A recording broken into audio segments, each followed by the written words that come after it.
ਵਾਹਿਗੁਰੂ ਜੀ ਕਾ ਖਾਲਸਾ ਵਾਹਿਗੁਰੂ ਜੀ ਕੀ ਫਤਿਹ। ਦਾਸ ਮਨਜਿੰਦਰ ਸਿੰਘ ਹਰਰਾਏਪੁਰ ਆਪ ਸਰਬੱਤ ਸੰਗਤਾਂ ਦਾ ਸਾਡੇ ਪ੍ਰੋਗਰਾਮ ਸਾਂਝੀਆਂ ਵਿਚਾਰਾਂ ਦੇ ਵਿੱਚ ਸਵਾਗਤ ਕਰਦੇ ਹਾਂ ਜੀ, ਜੋ ਹਰ ਹਫਤੇ ਆਪ ਜੀ ਦੇ ਨਾਲ ਧਾਰਮਿਕ ਸਮਾਜਿਕ ਸ਼ਖਸੀਅਤਾਂ ਦੇ ਨਾਲ ਅਸੀਂ ਰੂਬਰੂ ਕਰਾਈਦਾ। ਸੋ ਅੱਜ ਸਾਨੂੰ ਮੌਕਾ ਮਿਲਿਆ ਜੀ, ਬਹੁਤ ਸਤਿਕਾਰਯੋਗ ਜਥੇਦਾਰ ਬਲਜੀਤ ਸਿੰਘ ਜੀ ਦਾਦੂਵਾਲ ਵਾਲੇ ਭਾਈ ਸਾਹਿਬ ਜੀ ਦੇ ਕੋਲ ਅਸੀਂ ਆਏ ਹਾਂ, ਔਰ ਜਿਹੜੇ ਕਿ ਹੁਣ ਹਰਿਆਣਾ ਸਿੱਖ ਗੁਰਦੁਆਰਾ ਪ੍ਰਬੰਧਕ ਕਮੇਟੀ ਦੇ ਪ੍ਰਧਾਨ ਵੀ ਨਿਯੁਕਤ ਹੋਏ ਨੇ।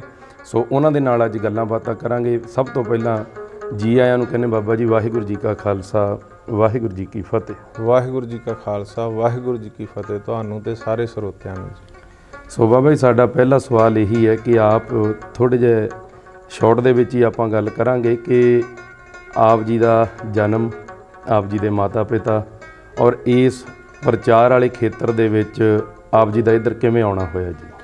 ਦੇਖੋ, ਸਭ ਤੋਂ ਪਹਿਲੀ ਗੱਲ ਆ ਕਿ ਕਾਹਨੂੰਵਾਨ ਛੰਭ ਜੀ, ਜਿੱਥੇ ਪਹਿਲਾ ਘੱਲੂਘਾਰਾ ਵਾਪਰਿਆ, 11,000 ਸਿੰਘ ਸਿੰਘਣੀਆਂ ਸ਼ਹੀਦ ਹੋਏ। ਮੇਰਾ ਜਨਮ ਸਥਾਨ ਉਹ ਇਲਾਕਾ ਗੁਰਦਾਸਪੁਰ ਜ਼ਿਲ੍ਹਾ ਮਾਝੇ ਦੀ ਧਰਤੀ ਆ ਜੀ। ਔਰ ਸਾਡੇ ਬਜ਼ੁਰਗ ਜਿਹੜੇ ਆ ਉਹ ਕਾਹਨੂੰਵਾਨ ਛੰਭ ਦੇ ਵਿੱਚ ਸ਼ਹੀਦ ਹੋਏ। ਉਹਨਾਂ ਦੀ ਯਾਦ ਵਿੱਚ ਸਾਡੇ ਨਗਰ ਰੋੜਾਂ ਵਾਲੀ ਨਗਰ ਜਿਹੜਾ ਉੱਥੇ ਗੁਰਦੁਆਰਾ ਸਾਹਿਬ ਵੀ ਬਣਿਆ ਸ਼ਹੀਦ ਬਾਬਾ ਧੰਨਾ ਸਿੰਘ ਜੀ ਦਾ ਜੀ। ਮੇਰੇ ਫਾਦਰ ਸਾਹਿਬ ਜਿਹੜੇ ਸੀ ਉਹ 18 ਸਿੱਖ ਰੈਜੀਮੈਂਟ ਫੌਜ ਦੇ ਵਿੱਚ ਉਹਨਾਂ ਨੇ ਸੇਵਾ ਨਿਭਾਈ, ਔਰ 62 ਤੇ 71 ਦੀ ਲੜਾਈ ਦੇ ਸਮੇਂ ਵੀ ਉਹਨਾਂ ਨੇ ਆਪਣਾ ਦੇਸ਼ ਦੀਆਂ ਸਰਹੱਦਾਂ 'ਤੇ ਲੜਾਈ ਲੜ ਕੇ ਯੋਗਦਾਨ ਪਾਇਆ ਜੀ।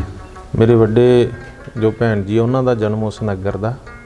ਉਸ ਤੋਂ ਬਾਅਦ ਉਹ ਕਾਦੀਆਂ ਦੇ ਨੇੜੇ ਭੈਣੀ ਬਾਂਗਰ ਨਗਰ ਆ ਜੀ, ਇੱਥੇ ਆ ਕੇ ਸਾਡੇ ਨਾਨਕੇ ਨਾਲ ਹੀ ਸਲਾਹਪੁਰ ਨਗਰ, ਤਾਂ ਉਹਦੇ ਨੇੜੇ ਆ ਕੇ ਜ਼ਮੀਨ ਲੈ ਲਈ ਸੀ, ਕਿਉਂਕਿ ਉੱਥੇ ਨੇੜੇ ਸਕੂਲ ਨਹੀਂ ਸੀ ਰੋੜਾਂ ਵਾਲੀ ਦੇ ਉਸ ਸਮੇਂ ਦੇ ਅੰਦਰ ਜੀ। ਤਾਂ ਉਹਨਾਂ ਨੇ ਬੱਚਿਆਂ ਨੂੰ ਪੜ੍ਹਾਉਣ ਦੀ, ਜਿਵੇਂ ਫੌਜ ਦੇ ਵਿੱਚ ਜਿੰਨੀ ਅਵੇਅਰਨੈਸ ਸੀ ਉਹਨਾਂ ਨੂੰ, ਔਰ ਉਹ ਪੜ੍ਹਾਉਣਾ ਚਾਹੁੰਦੇ ਸੀ ਬੱਚਿਆਂ ਨੂੰ, ਤਾਂ ਇੱਥੇ ਆ ਕੇ ਉਹਨਾਂ ਨੇ ਜ਼ਮੀਨ ਜਿਹੜੀ ਸੀ ਉਹ ਲੈ ਲਈ ਸੀ ਜੀ। ਔਰ ਮੇਰੇ ਵੱਡੇ ਜੋ ਬ੍ਰਦਰ ਆ ਭਾਈ ਸਾਹਿਬ, ਉਹਨਾਂ ਦਾ ਜਨਮ ਨਾਨਕਿਆਂ ਦਾ ਸੀ। ਮੇਰਾ ਜਨਮ ਜਿਹੜਾ ਸੀ ਉਹ ਇਸ ਨਗਰ ਦਾ ਸੀਗਾ, ਭੈਣੀ ਬਾਂਗਰ ਦਾ। ਠੀਕ ਹੈ। ਤੇ ਇੱਥੇ ਨਾਲ ਹੀ ਕਲਾਸ ਵਾਲਾ ਖਾਲਸਾ ਸੀਨੀਅਰ ਸੈਕੰਡਰੀ ਸਕੂਲ ਕਾਦੀਆਂ, ਸਿੱਖ ਨੈਸ਼ਨਲ ਕਾਲਜ, ਬਹੁਤ ਪੁਰਾਣੇ ਜਿਹੜੇ ਸਕੂਲ ਤੇ ਕਾਲਜ ਆ ਜੀ। ਇੱਥੇ ਜਿਹੜੀ ਬਚਪਨ ਦੀ ਪੜ੍ਹਾਈ ਜਿਹੜੀ ਉਹ ਕਾਦੀਆਂ ਗੁਰਦਾਸਪੁਰ ਜ਼ਿਲ੍ਹੇ ਦੇ ਵਿੱਚ ਹੋਈ। ਜੀ। ਔਰ ਉਸ ਤੋਂ ਬਾਅਦ ਦਮਦਮੀ ਟਕਸਾਲ ਹੈੱਡਕੁਆਟਰ ਗੁਰਦੁਆਰਾ ਗੁਰਦਰਸ਼ਨ ਪ੍ਰਕਾਸ਼ ਮਹਿਤਾ ਚੌਂਕ, ਉੱਥੇ ਗੁਰਮਤਿ ਦੀ ਵਿੱਦਿਆ ਸੱਚਖੰਡ ਵਾਸੀ ਮਹਾਂਪੁਰਖ ਸੰਤ ਬਾਬਾ ਠਾਕੁਰ ਸਿੰਘ ਜੀ ਮੁਖੀ ਦਮਦਮੀ ਟਕਸਾਲ, ਉਹਨਾਂ ਦੇ ਸਮੇਂ 99-90 ਦੇ ਵਿੱਚ ਆ ਕੇ ਉੱਥੇ ਗੁਰਮਤਿ ਦੀ ਵਿੱਦਿਆ ਜਿਹੜੀ ਸੀ ਉਹ ਗ੍ਰਹਿਣ ਕੀਤੀ ਸੀ। ਉਸ ਤੋਂ ਬਾਅਦ ਜਿਹੜਾ ਸੀਗਾ ਧਰਮ ਪ੍ਰਚਾਰ ਦੇ ਦੌਰੇ 'ਤੇ, ਔਰ ਉਸ ਤੋਂ ਵੀ ਪਹਿਲਾਂ ਸੰਤ ਬਾਬਾ ਹਰੀ ਸਿੰਘ ਜੀ ਰੰਧਾਵੇ ਵਾਲੇ ਗੁਰਮਤਿ ਵਿਦਿਆਲਾ ਜਥਾ ਰੰਧਾਵਾ, ਉਹਦੇ 'ਚ ਵਿਦਾਂਤ ਦੀ ਵਿੱਦਿਆ ਉਹਨਾਂ ਦੇ ਕੋਲੋਂ ਜਿਹੜੀ ਉਹ ਪੜ੍ਹੀ ਸੀ, ਗੁਰਬਾਣੀ ਦੀ ਔਰ ਵਿਦਾਂਤ ਦੀ ਵਿੱਦਿਆ ਵੀ ਜੀ। ਉਸ ਤੋਂ ਬਾਅਦ ਧਰਮ ਪ੍ਰਚਾਰ ਦੇ ਦੌਰੇ 'ਤੇ ਜਿਹੜਾ ਸੀਗਾ ਨਿਕਲੇ ਚੱਕਰਵਰਤੀ ਜੀ। ਤਾਂ ਇਸ ਜਗ੍ਹਾ ਦੀਆਂ ਸੰਗਤਾਂ ਜਿਹੜੀਆਂ ਸੀ ਉਹਨਾਂ ਨੇ ਮੈਨੂੰ ਪਹਿਲਾਂ 15 ਦਿਨ ਵਾਸਤੇ ਇੱਥੇ ਕਥਾ ਲਈ ਗੁਰੂ ਅਰਜਨ ਦੇਵ ਮਹਾਰਾਜ ਦੇ ਸ਼ਹੀਦੀ ਗੁਰਪੁਰਬ 'ਤੇ ਲੈ ਕੇ ਆਏ ਸੀਗੇ ਜੀ। ਔਰ ਉਸ ਤੋਂ ਬਾਅਦ ਮੈਂ ਜਦੋਂ 15 ਦਿਨ ਕਥਾ ਕਰਕੇ ਚਲੇ ਗਿਆ, ਤਾਂ ਉਸ ਤੋਂ ਬਾਅਦ ਉਹਨਾਂ ਨੇ ਪੱਕੇ ਤੌਰ 'ਤੇ 6 ਮਹੀਨਿਆਂ ਬਾਅਦ ਸੰਗਤਾਂ ਇਲਾਕੇ ਦੀਆਂ ਫਿਰ ਚਲੇ ਗਈਆਂ। ਬੜੀ ਛੋਟੀ ਉਮਰ ਸੀ, ਮੇਰੇ ਦਾੜੀ ਵੀ ਨਹੀਂ ਸੀ ਆਈ ਉਸ ਵੇਲੇ। ਤਾਂ ਇੱਥੇ ਆ ਕੇ 96 ਦੇ ਵਿੱਚ ਜਿਹੜਾ ਸੀ ਧਰਮ ਪ੍ਰਚਾਰ ਇੱਥੇ ਸ਼ੁਰੂ ਕੀਤਾ ਸੀਗਾ। 97 ਦੇ ਵਿੱਚ ਇਹ ਗੁਰਦੁਆਰਾ ਸ਼੍ਰੀ ਗੁਰੂ ਗ੍ਰੰਥ ਸਰ ਦਾਦੂ ਸਾਹਿਬ ਜੀ, ਡਿਸਟ੍ਰਿਕਟ ਸਿਰਸਾ ਤੇ ਹਰਿਆਣਾ ਸਟੇਟ ਦੇ ਵਿੱਚ ਆ। ਵੈਸੇ ਤਖਤ ਸ੍ਰੀ ਦਮਦਮਾ ਸਾਹਿਬ ਦਾ ਰਸਤਾ ਇੱਥੋਂ 15 ਕੁ ਮਿੰਟ ਦਾ, ਜਿਹੜਾ ਪੰਜਾਬੀ ਬੋਲਦਾ ਇਲਾਕਾ ਜਦੋਂ 1966 'ਚ ਪੰਜਾਬ ਹਰਿਆਣਾ ਹਿਮਾਚਲ ਬਣਿਆ, ਤਾਂ ਉਸ ਵੇਲੇ ਇਹ ਪੰਜਾਬ ਤੋਂ ਵੱਖਰਾ ਹੋ ਕੇ ਹਰਿਆਣਾ ਜਿਹੜਾ ਸੀ ਬਣ ਗਿਆ। ਵੈਸੇ ਤਖਤ ਸ੍ਰੀ ਦਮਦਮਾ ਸਾਹਿਬ ਦਾ ਇਲਾਕਾ ਬਿਲਕੁਲ 4 ਫਰਲਾਂਘਾਂ 'ਤੇ ਤਖਤ ਸ੍ਰੀ ਦਮਦਮਾ ਸਾਹਿਬ ਆ। ਤੇ ਇੱਥੇ ਆ ਕੇ ਧਰਮ ਪ੍ਰਚਾਰ ਦੀ ਜਿਹੜੀ ਸ਼ੁਰੂਆਤ ਕੀਤੀ ਸੀ। ਇੱਥੋਂ ਹੀ ਮੈਂ ਪੂਰੀ ਦੁਨੀਆ ਦੇ ਅੰਦਰ ਜਿਹੜਾ 20-25 ਮੁਲਕਾਂ ਦੇ ਵਿੱਚ ਧਰਮ ਪ੍ਰਚਾਰ ਵਾਸਤੇ ਗਿਆ। ਭਾਰਤ ਦੀਆਂ ਵੱਖ-ਵੱਖ ਸਟੇਟਾਂ ਦੇ ਅੰਦਰ ਧਰਮ ਪ੍ਰਚਾਰ ਅੰਮ੍ਰਿਤ ਸੰਚਾਰ ਦੀ ਜੋ ਲਹਿਰ ਚੱਲੀ, ਔਰ ਨਾਲ ਹੀ ਪੰਥਕ ਮੁੱਦਿਆਂ 'ਤੇ ਸੰਘਰਸ਼ ਦੇਹਧਾਰੀ ਗੁਰੂ ਡੰਮ ਦੇ ਖਿਲਾਫ, ਡੇਰਾ ਸਰਸਾ ਸੀ ਇੱਥੇ ਮੁੱਖ ਕੇਂਦਰ, ਉਹਨਾਂ ਦੇ ਖਿਲਾਫ ਸੰਘਰਸ਼ ਚੱਲਿਆ। ਔਰ ਇਸ ਤਰ੍ਹਾਂ ਇਹ ਜਿਹੜਾ ਸੀ ਮੇਰਾ ਬਚਪਨ ਤੋਂ ਇੱਥੇ ਤੱਕ, ਜੇ ਮੈਂ ਸੰਖੇਪ ਜਿਹਾ ਕਹਾਂ ਤਾਂ ਇਸ ਤਰ੍ਹਾਂ ਪਰਿਵਾਰਕ ਪਿਛੋਕੜ, ਵਿੱਦਿਆ, ਗੁਰਮਤਿ ਦੀ ਵਿੱਦਿਆ ਔਰ ਧਰਮ ਪ੍ਰਚਾਰ ਦੀ ਸ਼ੁਰੂਆਤ ਜਿਹੜੀ ਇੱਥੋਂ ਹੋਈ। ਤੇ ਬਾਬਾ ਜੀ, ਜਿਵੇਂ ਸਭ ਤੋਂ ਵੱਡਾ ਸੰਘਰਸ਼ ਤੁਸੀਂ ਇਹ ਝੂਠੇ ਸੌਦੇ ਵਾਲਿਆਂ ਦੇ ਖਿਲਾਫ ਜਿਹੜਾ ਉਹ ਇੱਕ ਮੁਹਿੰਮ ਛੇੜੀ ਹੋਈ, ਜਿਹੜੀ ਉਹ ਬੜਾ ਵੱਡਾ ਲੈਵਲ ਦੇ ਉੱਤੇ ਤੁਸੀਂ ਉਹਨਾਂ ਦਾ ਸੰਘਰਸ਼ ਕੀਤਾ ਹੈ। ਬੇਸ਼ੱਕ ਸਾਡੇ ਧਾਰਮਿਕ ਖਿੱਤੇ ਦੇ ਵਿੱਚ ਉਹਨੂੰ ਮਾਫੀ ਵੀ ਦੇ ਦਿੱਤੀ ਗਈ ਸੀ ਉਦੋਂ ਜਥੇਦਾਰ ਹੋਣਾ ਵੱਲੋਂ, ਪਰ ਆਪ ਜੀ ਦੀ ਜਿਹੜੀ ਲੜਾਈ ਹੈ ਉਹਨਾਂ ਦੇ ਨਾਲ ਬੜੇ ਲੰਮੇ ਸਮੇਂ ਤੱਕ ਰਹੀ। ਉਹਦੇ ਵਿੱਚ ਕਾਫੀ ਮੁਸ਼ਕਿਲਾਂ ਦਾ ਵੀ ਸਾਹਮਣਾ ਕਰਨਾ ਪਿਆ ਹੋਊਗਾ ਜੀ। ਬਹੁਤ ਜ਼ਿਆਦੀਆਂ ਮੁਸ਼ਕਲਾਂ ਜਿਸ ਵੇਲੇ ਅਸੀਂ ਸ਼ੁਰੂਆਤ ਹੀ ਕੀਤੀ, ਸਭ ਤੋਂ ਪਹਿਲਾਂ ਤਾਂ ਜਦੋਂ ਮੈਂ ਉਹਦੇ ਬਾਰੇ ਜਾਣਕਾਰੀ ਹਾਸਲ ਕੀਤੀ ਸਭ ਤੋਂ ਪਹਿਲਾਂ ਤਾਂ ਵੀ ਇਹ ਡੇਰਾ ਸਰਸਾ ਹੈ ਕੀ ਆ। ਜੀ ਜੀ। ਤਾਂ ਫਿਰ ਮੈਨੂੰ ਪਤਾ ਲੱਗਿਆ ਵੀ ਜਿਹੜਾ ਡੇਰਾ ਸਰਸਾ ਵਾ ਇਹ ਸੱਚਾ ਸੌਦਾ ਤਾਂ ਕਹਿੰਦੇ ਆ, ਪਰ ਸੱਚਾ ਸੌਦਾ ਤਾਂ ਗੁਰੂ ਨਾਨਕ ਸਾਹਿਬ ਨੇ ਕੀਤਾ ਸੀ। 20 ਰੁਪਈਆਂ ਦਾ ਭੋਜਨ ਛਕਾਇਆ ਸੀਗਾ ਲੋੜਵੰਦ ਭੁੱਖੇ ਸਾਧੂਆਂ ਨੂੰ ਜੀ। ਇਹ ਸੱਚੇ ਦਾ ਨਾਂ ਲੈ ਕੇ 100 ਦਾ ਮਾਰਦੇ ਆ, ਸੱਚਾ 100 ਪਲੱਸ ਦਾ ਜੀ। ਕਿ ਸੱਚੇ ਦਾ ਨਾਂ ਲੈ ਕੇ 100 ਦਾ ਮਾਰਦੇ। ਗੁਰਮੀਤ ਰਾਮ ਰਹੀਮ ਵੀ ਇਹਨੇ ਲਫ਼ਜ਼ ਇਸੇ ਕਰਕੇ ਵਿੱਚ ਲਾਇਆ ਵੀ ਰਾਮ ਕਰਕੇ ਰਾਮ ਵਾਲੇ ਫਸ ਜਾਣ, ਰਹੀਮ ਕਰਕੇ ਰਹੀਮ ਵਾਲੇ ਫਸ ਜਾਣ, ਸੁੱਕੇ ਸਿੱਖ ਵੀ ਨਾ ਰਹਿਣ, ਉਹ ਸਿੰਘ ਕਰਕੇ ਫਸ ਜਾਣ, ਵੀ ਇਹ ਪਖੰਡ ਦਾ ਡੇਰਾ। ਫਿਰ ਮੈਂ ਲੋਕਾਂ ਨੂੰ ਅਵੇਅਰਨੈਸ ਦੇਣ ਲਈ, ਸੁਚੇਤ ਕਰਨ ਲਈ ਧਰਮ ਪ੍ਰਚਾਰ ਅੰਮ੍ਰਿਤ ਸੰਚਾਰ ਦੀ ਲਹਿਰ ਚਲਾਈ ਜਦੋਂ, ਤਾਂ ਇਹਨਾਂ ਬਾਰੇ ਜਾਗਰੂਕ ਕਰਨਾ।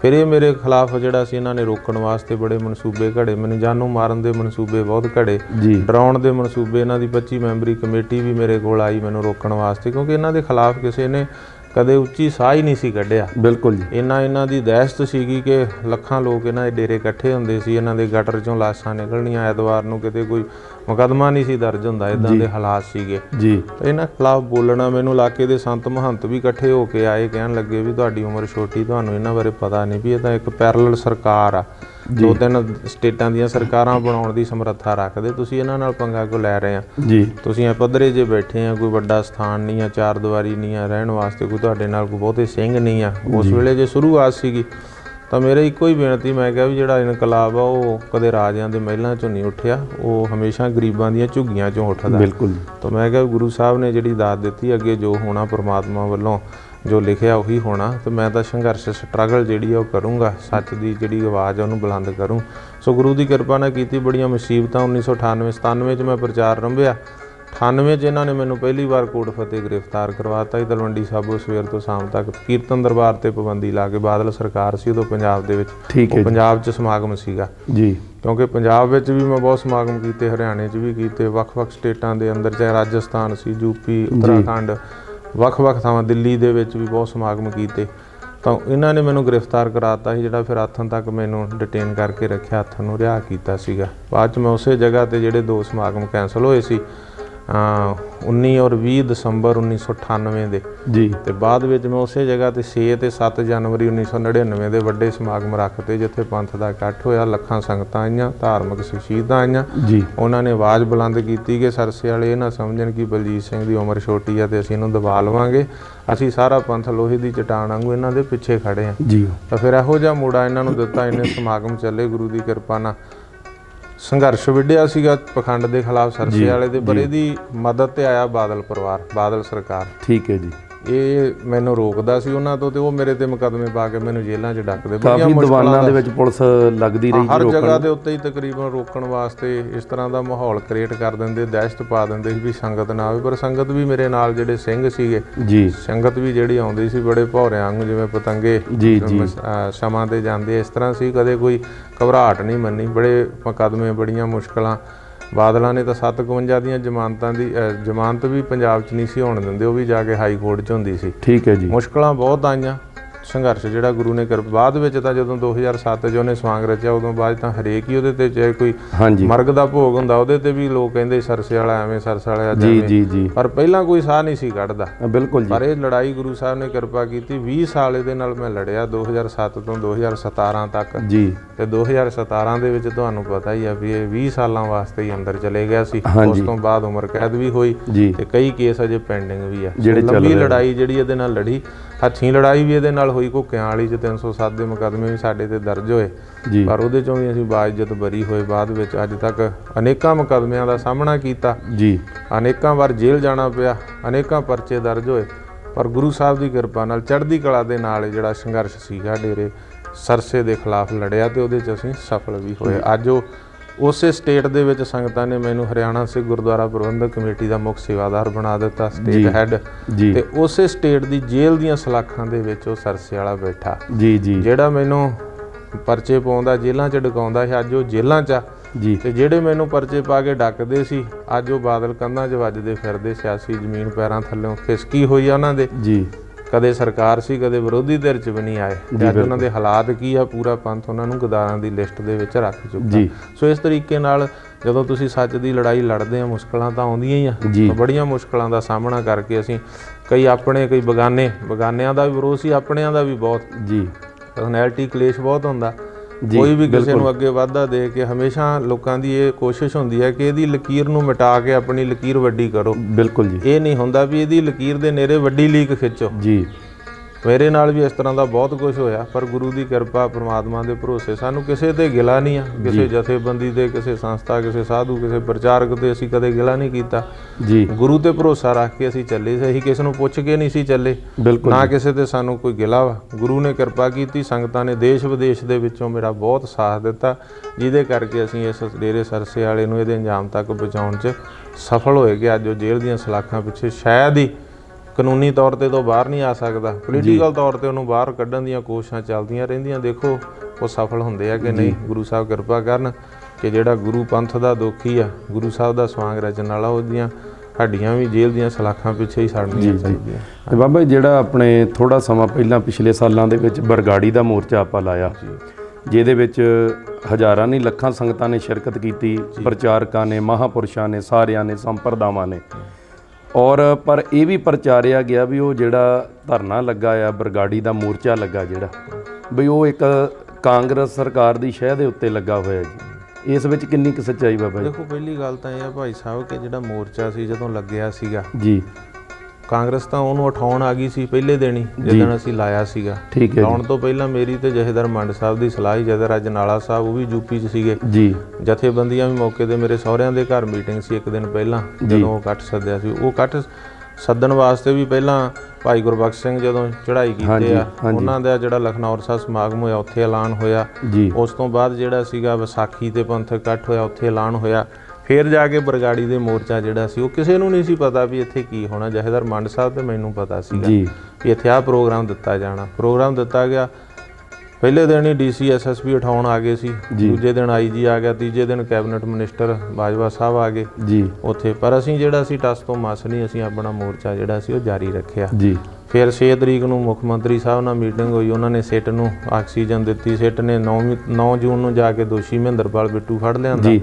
ਸੋ ਬੜੀਆਂ ਪ੍ਰਾਪਤੀਆਂ, ਕੌਮ ਨੇ ਬੜਾ ਸਾਥ, ਸਿੱਖਾਂ, ਗੈਰ ਸਿੱਖਾਂ ਨੇ, ਧਾਰਮਿਕ, ਰਾਜਨੀਤਿਕ, ਸਮਾਜਿਕ, ਕਿਸਾਨ ਯੂਨੀਅਨਾਂ, ਸਭ ਜਥੇਬੰਦੀਆਂ ਸਾਥ ਦਿੱਤਾ। ਬੜਾ ਸਿਖਰ ਤੇ ਗਿਆ ਸੀ ਮੋਰਚਾ, ਲੱਖਾਂ ਲੋਕਾਂ ਦੀ ਸਮੂਲੀਅਤ, ਬੜੀਆਂ ਪ੍ਰਾਪਤੀਆਂ ਵੀ ਹੋਈਆਂ ਜੀ। ਪਰ ਉਹਦਾ ਜਿਹੜਾ ਡਿਸੀਜਨ ਸੀ, ਉਹ ਜਥੇਦਾਰ ਮੰਡ ਸਾਹਿਬ ਨੇ 9 ਤਰੀਕ ਨੂੰ ਜਿਹੜਾ ਡਿਸੀਜਨ ਦਿੱਤਾ, ਉਹ 4-5 ਦਿਨ ਪਹਿਲਾਂ ਤੋਂ ਡਿਸਕਸ ਚੱਲ ਰਹੀ ਸੀ। ਅਸੀਂ ਸਾਰੇ ਉਹਦੇ ਨਾਲ ਸਹਿਮਤ ਨਹੀਂ ਸੀਗੇ ਜੀ, ਪਰ ਉਹ ਮੋਰਚਾ ਡਿਕਟੇਟਰ ਸੀ, ਉਹਨਾਂ ਫੈਸਲਾ ਲਿਆ, ਅਸੀਂ ਪਾਸੇ ਹੋ ਗਏ ਉਹਨਾਂ ਨਾਲੋਂ। ਇਹੀ ਗੱਲ ਲੈ ਕੇ ਜ਼ਿਆਦਾ ਸੰਗਤ ਸਵਾਲ ਕਰਦੀ ਬਾਬਾ ਜੀ ਵੀ ਜਿਹੜਾ ਮੋਰਚਾ ਜਦੋਂ ਖਤਮ ਹੋਇਆ ਵੀ ਉਹਦੇ ਬਾਰੇ ਕਿਸੇ ਨੂੰ ਪਹਿਲਾਂ ਕੋਈ ਦੱਸਿਆ ਹੀ ਨਹੀਂ ਗਿਆ ਵੀ 4 ਦਿਨ ਪਹਿਲਾਂ ਜਿਹੜੀ ਗੱਲ ਸੀਗੀ, ਜੋ ਜਥੇਦਾਰ ਮੰਡ ਨੇ ਮੈਨੂੰ ਦੱਸਿਆ, ਕਿਉਂਕਿ ਰੋਜ਼ਾਨਾ ਮੈਂ ਬਰੀਫ ਕਰਦਾ ਸੀਗਾ ਜੀ। ਤੁਸੀਂ 4 ਦਿਨ ਪਹਿਲਾਂ 92 ਵਾਲੇ ਦਿਨ, ਸ਼ਾਇਦ 192 ਦਿਨ ਤੇ ਉਹ ਸਮਾਪਤ ਹੋਇਆ ਸੀਗਾ। 199 ਦਿਨ ਵਾਲੀ ਜਿਹੜੀ ਰਿਕਾਰਡਿੰਗ ਕਿਸੇ ਵੀ TV ਚੈਨਲ ਤੇ, ਜਿਹੜੀਆਂ YouTubeਾਂ ਤੇ ਪਈ, KTV ਆ, ਅਕਾਲ ਚੈਨਲ ਆ, ਸਿੱਖ ਚੈਨਲ, ਉੱਤੇ ਸੁਣੋ ਜੀ, ਜਾਂ ਹੋਰ ਚੈਨਲਾਂ ਤੇ। ਜੋ ਜਥੇਦਾਰ ਮੰਡ ਸਾਹਿਬ ਨੇ ਮੈਨੂੰ ਕਿਹਾ ਸੀ, ਮੈਂ ਉਸ ਦਿਨ ਬੋਲਿਆ ਬਕਾਇਦਾ।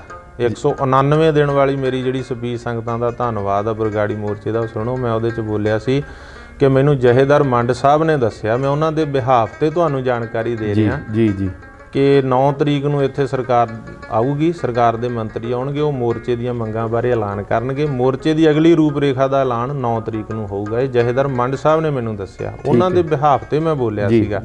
ਔਰ ਬਾਅਦ ਜਦੋਂ ਮੈਂ ਇੱਥੇ ਆ ਗਿਆ ਸੀ, ਮੈਂ ਤਾਂ ਇਹੀ ਬੋਲਿਆ ਸੀ, ਪਰ ਜਿਹੜਾ ਜਥੇਦਾਰ ਸਾਹਿਬ ਦਾ PA ਸੀਗਾ ਜੀ, ਉਹਨੇ ਆਪਣੀ ਫੇਸਬੁੱਕ ਦੇ ਉੱਤੇ ਜਿਹੜਾ ਪੇਜ ਬਣਾਇਆ ਸੀ, ਉਹਦੇ ਤੇ ਪਾਤਾ ਸੀ ਵੀ 9 ਨੂੰ ਮੰਗਾਂ ਮੰਨ ਲਊਗੀ ਸਰਕਾਰ ਤੇ ਉਸ ਦਿਨ ਮੋਰਚਾ ਖਤਮ ਹੋ ਜਾਊਗਾ। ਠੀਕ ਹੈ ਜੀ। ਦੁਨੀਆ ਭਰ 'ਚ ਇੱਕ ਲਹਿਰ ਚੱਲ ਗਈ ਸੀਗੀ ਵੀ ਇਹ ਕਿਸ ਤਰ੍ਹਾਂ ਹੋਇਆ, ਕੀ ਗੱਲ ਹੋਈ। ਮੈਨੂੰ ਵੀ TV ਚੈਨਲਾਂ ਦੇ ਫੋਨ ਆਏ, ਵਾਜੇ ਕੌਮ ਇੰਗਲੈਂਡ 'ਚ YouTube ਚੈਨਲ ਆ, ਉਹਨਾਂ ਦਾ ਫੋਨ ਆਇਆ ਭਾਈ ਰਘਵੀਰ ਸਿੰਘ ਦਾ, ਅੱਜ ਵੀ ਉਹ ਇੰਟਰਵਿਊ ਸੁਣ ਸਕਦੇ ਜੀ। ਮੈਨੂੰ ਉਹ ਕਹਿੰਦੇ ਜੀ ਕੀ ਸਮਝੌਤਾ ਹੋਇਆ ਵਾ, ਕੀ ਮੰਗਾਂ ਮੰਨੀਆਂ। ਮੈਂ ਕਿਹਾ ਜੀ ਮੈਨੂੰ ਤਾਂ ਕੋਈ ਪਤਾ ਹੀ ਨਹੀਂ ਹੈ, ਜੋ ਮੈਨੂੰ ਜਥੇਦਾਰ ਮੰਡ ਸਾਹਿਬ ਨੇ ਦੱਸਿਆ ਮੈਂ ਉਹ ਤੁਹਾਡੇ ਨਾਲ ਸਾਂਝਾ ਕਰਤਾ ਉੱਥੇ ਲਾਈਵ ਦੇ ਵਿੱਚ ਧੰਨਵਾਦ ਵੇਲੇ, ਉਹੀ ਮੈਨੂੰ ਪਤਾ।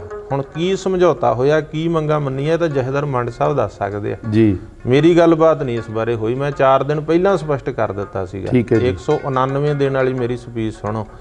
ਬਾਅਦ 'ਚ ਮੈਂ ਤਾਂ ਆਖਰੀ ਦਿਨ ਸੈਕਟਰੀ ਵੀ ਨਹੀਂ ਸੀ ਲੱਗਦਾ, ਸਟੇਜ ਦੀ ਸੇਵਾ ਜਥੇਬੰਦੀਆਂ ਨੇ ਮੈਨੂੰ ਕਿਹਾ ਵੀ ਤੁਸੀਂ ਸਟੇਜ ਦੀ ਸੇਵਾ ਚਲਾਓ। ਜਥੇਦਾਰ ਮੰਡ ਸਾਹਿਬ ਨੂੰ ਕਿਹਾ ਸੀ ਵੀ ਤੁਸੀਂ 1 ਹਫ਼ਤਾ ਰੁਕ ਜਾਓ, ਅਗਲੇ ਹਫ਼ਤੇ ਸਾਰੀ ਪੰਥ ਨੂੰ, ਕੌਮ ਨੂੰ, ਜਥੇਬੰਦੀਆਂ, ਮਹਾਂਪੁਰਸ਼ਾਂ ਨੂੰ ਸੱਦ ਕੇ ਆਪਾਂ ਫੈਸਲਾ। ਉਹ ਕਹਿੰਦੇ ਜੀ ਮੰਗਾਂ ਹੀ ਮੰਨ ਲੀਆਂ, ਉਹਨਾਂ ਨੇ ਮੰਨ ਲੈਣੀਆਂ ਨੇ।